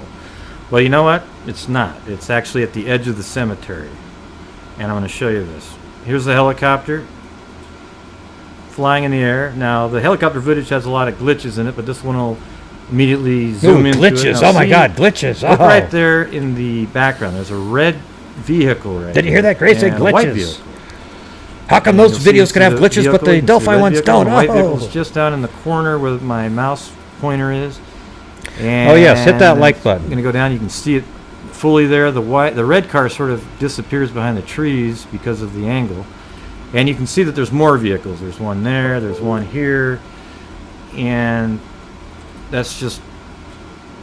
it's at the back of the cemetery, okay? So that's what we're looking at. And yeah, what so they did was claimed they it just somewhere else. took a still right here Oh, look, there's a car. that made sure that you couldn't see any of the other cars. All right? And let me just prove to you that this is what we're looking at here. This is the proof that there is a red car. Now, right there.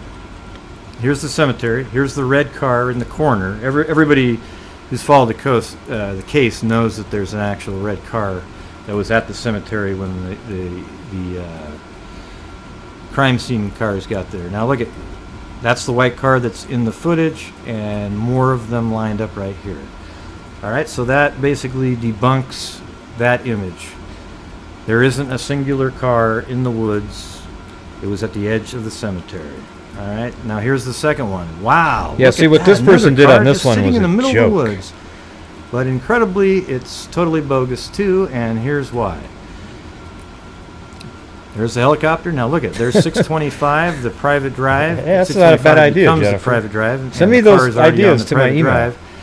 Now look, it's driving, and ooh, they stop it right there and cropped it out, cutting out the road. See, this one is one that really pissed me off, this one, because the person actually took that from a larger video. Look what they did here. 25 becomes the private So drive. there's a car on is that already private on the drive private now. drive. Now look, it's driving, and ooh, they stop it right there and cropped it out, cutting out the road on the right and the left, Right. so that it looks like it's a car just in the middle of the woods somewhere. Right. See that? And here, this one I'm moving out, so you can see that's the exact same image. All right. So that image, to me, they intentionally did that. It's not like you can accidentally crop out everything that would signify that it was actually on a road. All right. This was intentionally See, people done are just so to stir up ridiculous, some you know? controversy. Jesus. All right. God. So that's number 2, done. Now we're on to the third one. This one's a little bit more complicated, so I might stumble through it, but it's totally bogus. See, here's the yellow arrow pointing at. This is an image some water somebody- up here. It definitely is. Yeah. It sparkles on the video. This is a still they took from it, and then this blue arrow is pointing down here to a crime, or not a crime, but where they believe they can see bodies. Okay, and it just isn't true. You can see, much like the suspect image, see how there's blobs of pixelation? Well, this is caused by video codec. Whenever you compress a video, you get some of these artifacts in there, like right there. See, same thing in right the there. Delphi. Okay, but the arrow's pointing right to this area. Now, what they did was you can actually see a little square in there, because I put an image in there. This is where they're saying they see the bodies, and they actually blew it up and then outlined it. Now you'll see it here in a second. I'm gonna right there. See, look at that I just put it on the ridiculous thing screen, that they and you did. can see that they actually They just outline drew- what they see. Oh, wow, bodies. you're right. You're right. Look at And, I mean, that's just crazy in itself. Also, I mean, you're just drawing lines around, just color in a pattern. It's like looking at finding a rabbit in the clouds. All right. So here's some of the comments. Everybody got so excited. Oh my God. God, please. And I feel sick. You see what I'm and my talking heart about here? breaks, Look at and the this is comments. heart-wrenching. Heart-wrenching. Like, these people actually believe this stuff. Oh, it's heart-wrenching. And Oh, God. it's pretty incredible. All right, here's some more comments. This person seemed somewhat skeptical. Yeah, I've seen her which is good. ideas. I Good told her see to send somebody me like the that. emails. And now we're back to the image. Now let me show you where this actually is. Okay, so let's start right here. Right here, you can barely they're see, but that's good the ideas. helicopter that's in that still shot. And here's the bridge. The See, look Monenheim at Bridge. where that shot really was. Watch Might be this. Monenheim. It's I crazy. can't remember exactly how you, or Monen, or. So but right, anyways, here's the this bridge. is where they're Goes actually across. Here's located. The crime southeast scene side of is the right bridge. around in this area. Here's the private 625 over there, and then the private drive, and then it goes around. And police vehicles actually parked right here, and then it looks like there's another one driving there. I can't see very well right now, but we're not playing the video, but let's see. Yeah, actually, this is where the vehicles were parked. Excuse me. There might be some more down there, but I can't tell. But this is where the vehicles were parked. The crime scene itself is right over in this area. Yeah. Okay. So now we're going to zoom in on the helicopters. See that? Now it's right over the southeast end of the bridge, basically. Just way over there, right? It's And way now it's across, heading out out over into no man's land. It's know, not even more anywhere near southeast the over crime there. scene. Watch this. Now it's taking a hard left, I think, heading north. And now look. This is the key right here, this area. Now notice, right now you have this object, and see this line right here? It's a discoloration. This video was taken in February. Google Earth is actually April of this year. Amazingly, they just updated it. Google Earth. So you have this discoloration line, and it runs right into the curve here. All right, so let's go over here. All right, there's the curve, the discoloration. Can you see that? Right there. It's slightly different than this, but it's greener now because it's April, and it runs right into the curve. All right, And those other dots. that's where are that right there shot that I is when you pointed go out. back to the video editing software. These things right there. Now the helicopter You can see crosses those the too, dry area and goes across, and when he goes across, you see, boom, this area right here. It's like a road and then another road going this way. Well, let's go back over to Google Earth, and it's right there. Okay, so the side road that goes along, and this one goes here, and here's that little sort of point that you see right there. Okay. Right, so now the helicopter continues in this direction. All right, this See is. that? I forgot all about this one. It's pretty good, actually. And it starts to pixelate, and then it freezes. Okay, now you see this little. That is water. Okay, but what that is water from a creek. Okay, it's one of the not Deer Creek, but it's one of the feeder small creeks that feed into it, and I'll show you right here. All right, so these creeks right here, that's what you're looking at, is exactly that right there. The helicopter's right over here flying. It just passed that, kind of came down, and you're looking at the water in this creek right here. Okay, now look where that is compared to the crime scene. The crime scene's way over here. Yeah, you see, they weren't even close. So they were like supposed bodies they were looking at were right here. It's ridiculous. Now, after this video is produced, you're going to have people in that same group say, wow, so there's 2 more bodies? Instead of actually saying, oh, wow, that really was bogus. Okay, so for all the rodeo clowns out there that are actually making these images and spreading them around, don't do it. It's actually hurting the case. All right? So I'll be putting more of these out, and thank you. That's hilarious. This will be my first attempt at a debunking video. Hello. This is going to be a video today that's not August 14th. an actual debunking See, video. I'm getting a little bit better as but I it's was going. about why I do the debunking videos. I think that when people speculate on a case, they should do it from a foundation of facts. See, this is August 14th, 2017. See, I say the same thing today, right? I'm not, I didn't change it. Okay, when you speculate on speculation, Listen you to get how into ridiculous la this la, shit is. La La Land. I mean, for example, somebody the other day said, well, that person has blue eyes, so it can't be the suspect.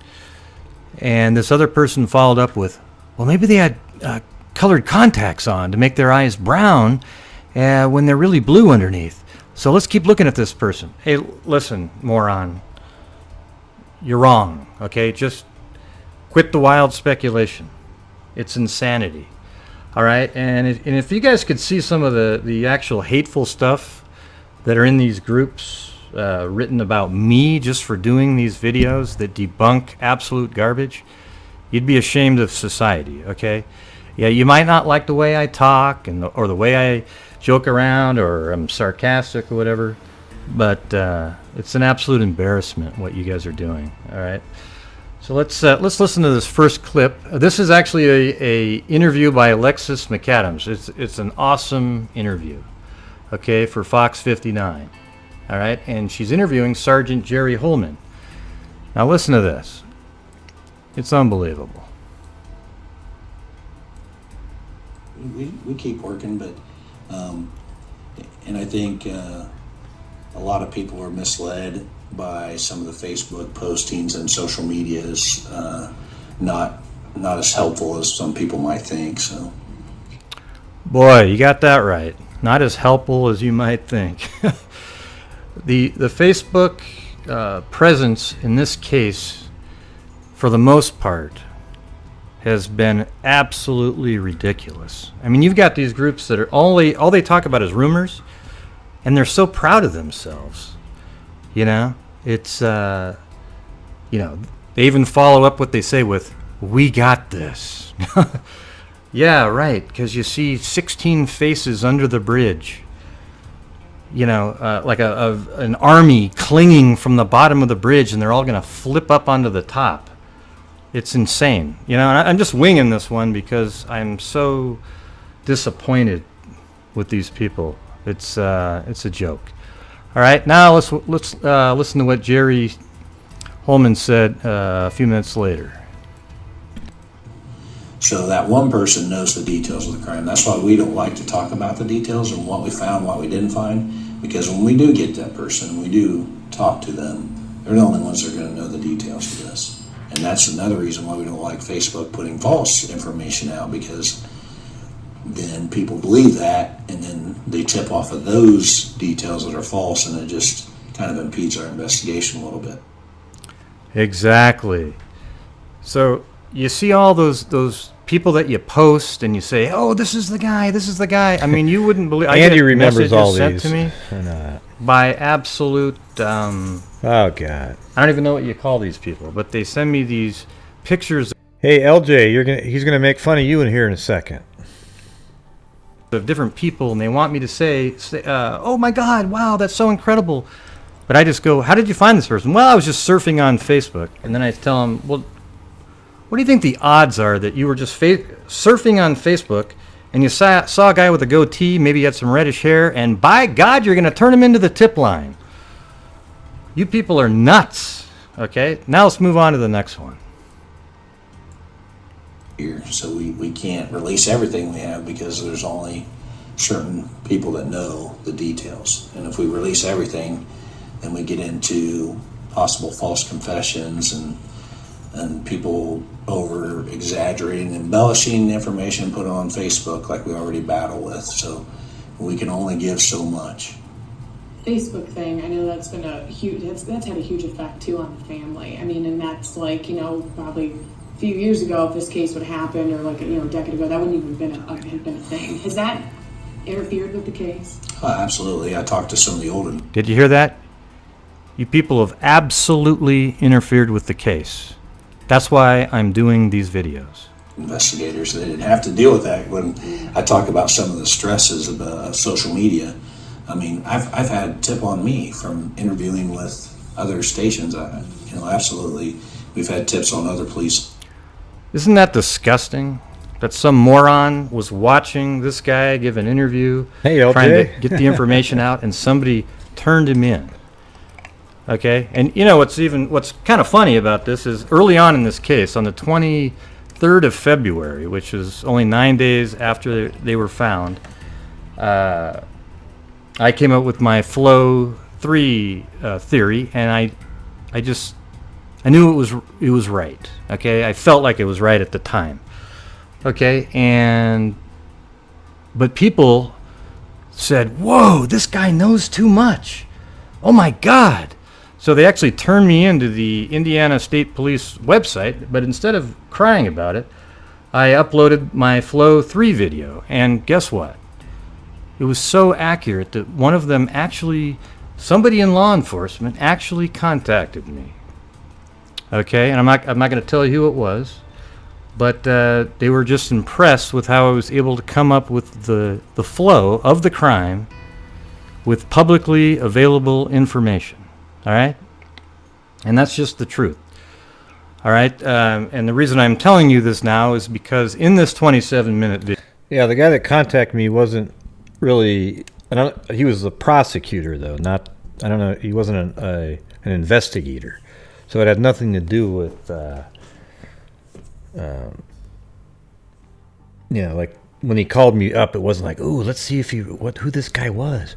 They actually wanted to see if they could use some of it for trial. video here. Jerry Holman actually confirms my theory. Okay, and here it is. We don't know. When you walked down and I walked through, What do you mean? You guys can't hear me, or what do you mean? Gray subs have lost you. What does that mean?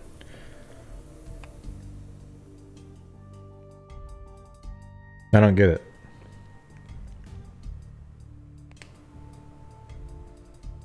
I don't have any drop frames or anything.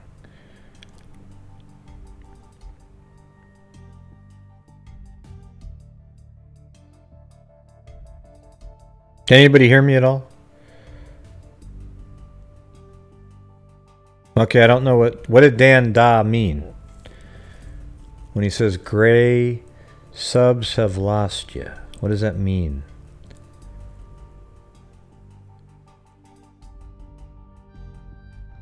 Oh, I don't really care. You don't need to let me know if they're not interested. I'm just paying attention to what I'm doing over here. This is all just extra. The first part of the video is what was about that other case. This is just me staying online here. you know, that was private property, right, where the bodies were found, looking at logistically from, you know, where they were on the bridge and then to where their bodies were found. I know we talked about the terrain in the past. If you're not interested, then you're not interested. But if you pay attention, it might actually be interesting because you can see what the hell's going on in a lot of cases out there. It's not an easy thing to navigate. Usually you might have to be familiar with the area. I mean, would it have been difficult for the girls to travel from where they were on the bridge to where they were found? Yeah, absolutely. I think it would be difficult. Obviously, they had to go through some pretty steep terrain and wooded area, sticker bushes and things like that. So it's and then to cross the creek. Oh wow! Look at this. Okay, yeah. Okay, this one, maybe this one will wake you up. This one's actually funny. Okay, watch. Oh wow! Look at this.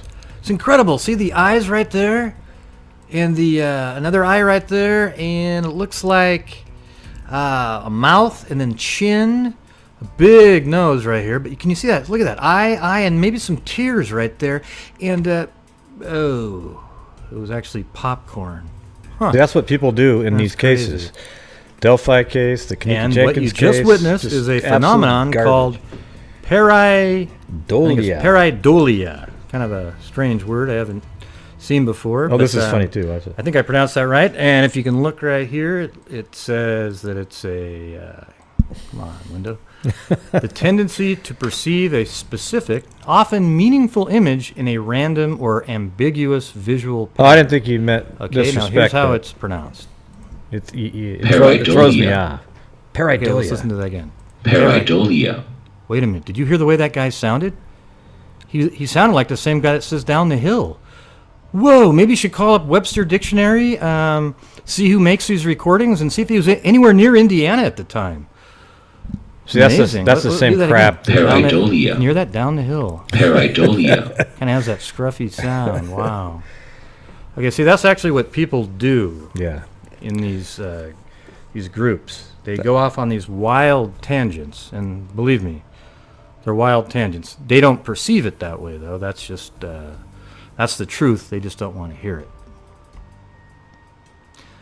And look, here's an example of one that I did. My friend tried to trick me. Hey, Andy, don't give away She the sent secrets. me You're one of the few this that watch image. these. Look at that. Can you see the?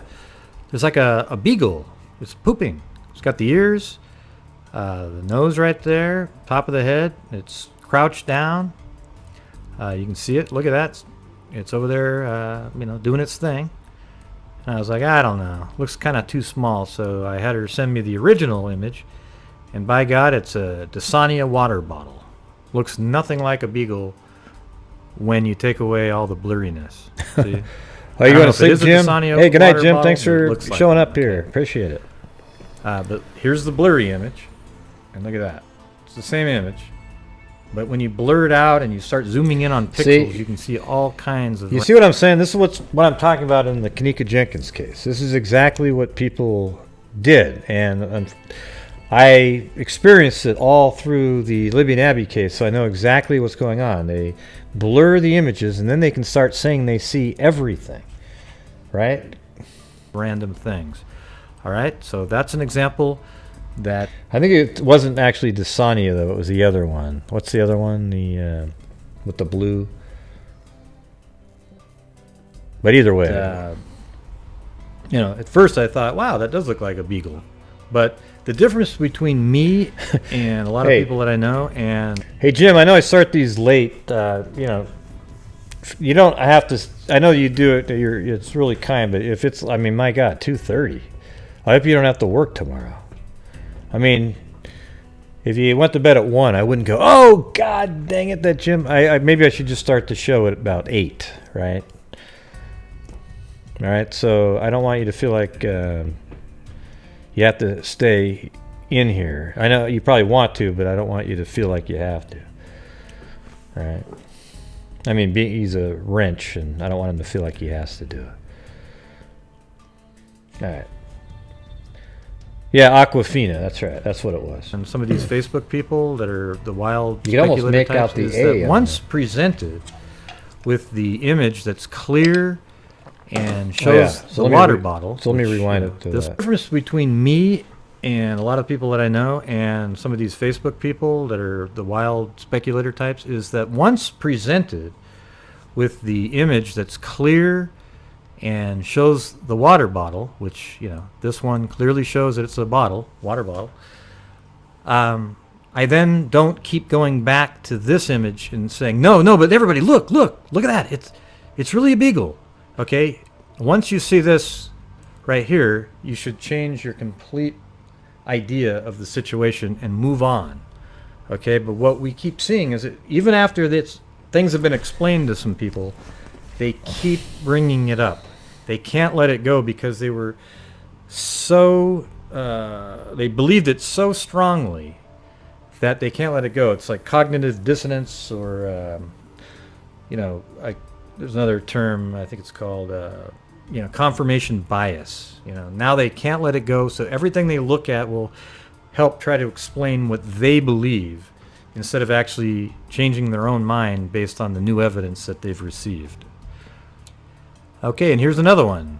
A lot of people said they see a face right here, and this was on Mars, okay? NASA even sent a satellite to Mars and filmed that specific area to see if it indeed was a face put there by some long-lost civilization. All right, so let's move it forward here. You can see, here's another satellite image. It's getting a little dicey now, not really a face. And then 1976, that was the one that sort of started looking like a face, but then now it doesn't look anything like a face when they get really clear resolution on it. Okay, it's still kind of an interesting overall shape, but it's not a face.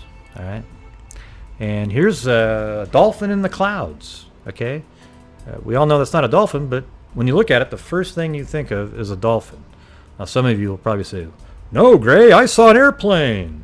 Tilted sideways," just to be contradictory.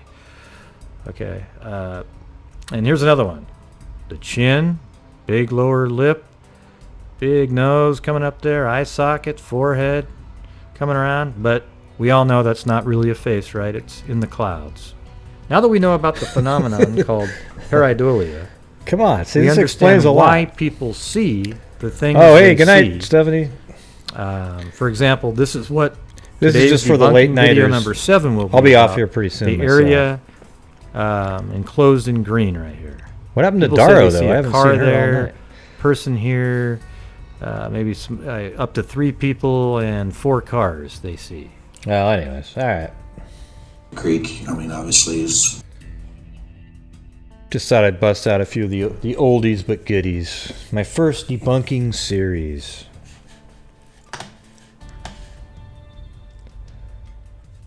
Now, I think Daro's doing other things. She's not interacting with the chat. I'm very disappointed, Daro. I'm just joking. In fact, I only just recently noticed you weren't even here. Tonight wasn't one of those overly dramatic nights where everyone has to be blocking people. I saw there was a few moments in there, but it wasn't too bad.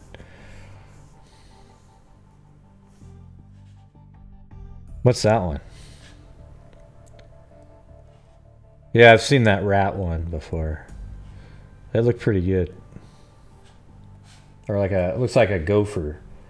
But it really is just a rock that happens to have a dark spot. And like if you went like this and blocked out the eye, it looks like a stone.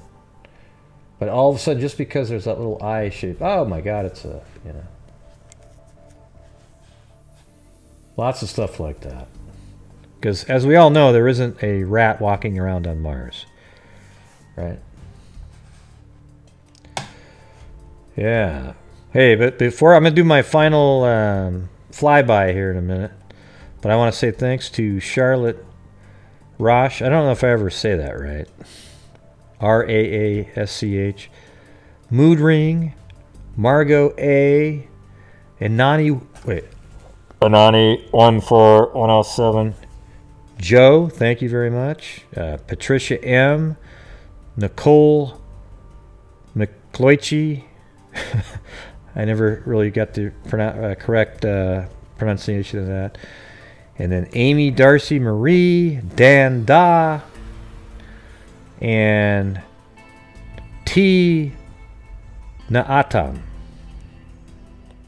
Or was it? Let's see. Naatam. Alright. So I really appreciate it. Thanks for the super chats. You know that every time someone gives, like, let's say even $5, it's equivalent to getting 5,000 views on a video. That's how poorly the ads pay on YouTube. Isn't that ridiculous? So you send me $5, or 5,000 people actually watch one of my videos. It's crazy.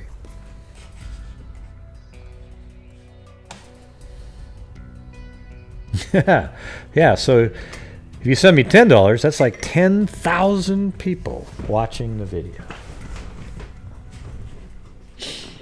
All right, so where are we going to fly to tonight, everybody? Where are we flying to tonight?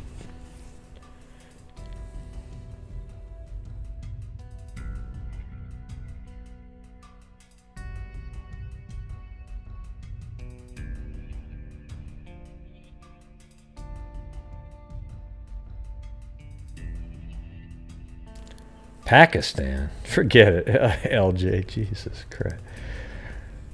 Yeah, we could do a Texas one, right?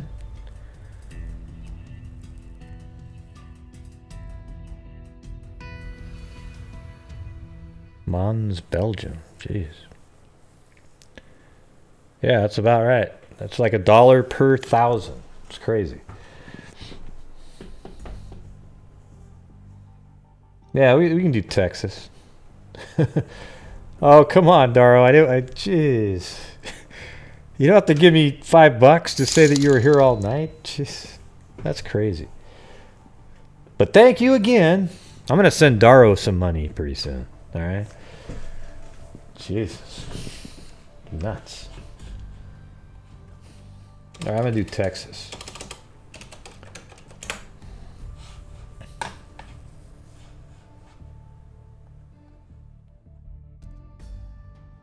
Although Texas is hard to keep in the lines there, but yeah, we could do it. Who cares? Turn off some of the borders, roads, keep the 3D buildings on. Turn this part off, do this. And now, without further ado, get ready for Furious Freaks.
Thank you. Regurgitating heart.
Wouldn't that be weird if the person that this house is was just happened to be watching this video at this second?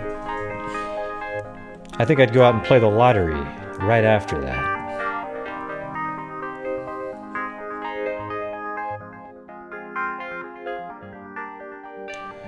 Yeah, so make sure you send me those suggestions you had there, Jennifer, for the... I like some of those. I mean, the ones I saw I liked, but maybe there was some that I missed that I might not have, but I didn't even see those. So send them to me. Grayhuze, GRAYHUZE2 @gmail.com. That's GRAYHUZE2 @gmail.com. One more time. That's GRAYHUZE2 @gmail.com. How's that for the cheesy radio voice at the end? Yeah. All right, everybody. Thank you for showing up tonight. It was great. I got 2 extra subscribers during that show. I'm not sure what's going on. I think there's something wrong with YouTube, actually. Because earlier today, I could see on my screen, because even when I'm not live on my OBS software, it shows when somebody subscribes. And it didn't tick up one. It'll say 19,215, and then even after they subscribed, it still says 19,215.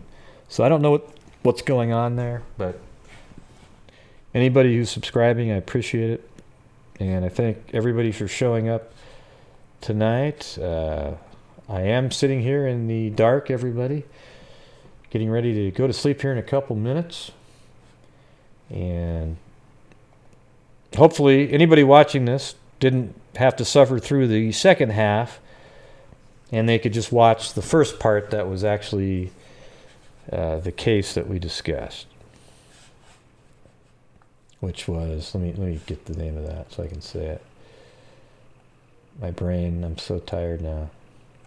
The Steven Koecher case, or Koecher, I think is what it's called. The case out of Utah, a man who went missing after driving around, parks his car in a cul-de-sac, leaves, caught on surveillance on 2 cameras, never to be seen again. Very crazy case, but it was fun sharing it with you guys and going through it for the first time for me as well. And yes, I am playing golf tomorrow, and the guys I've been playing with, though, recently have been shooting some pretty good scores. I used to just blow them out every single time. But now, I don't know what's going on, man. I'm going to have to kick their asses anyways, though, all right? All right, everybody. So until next time, be safe out there.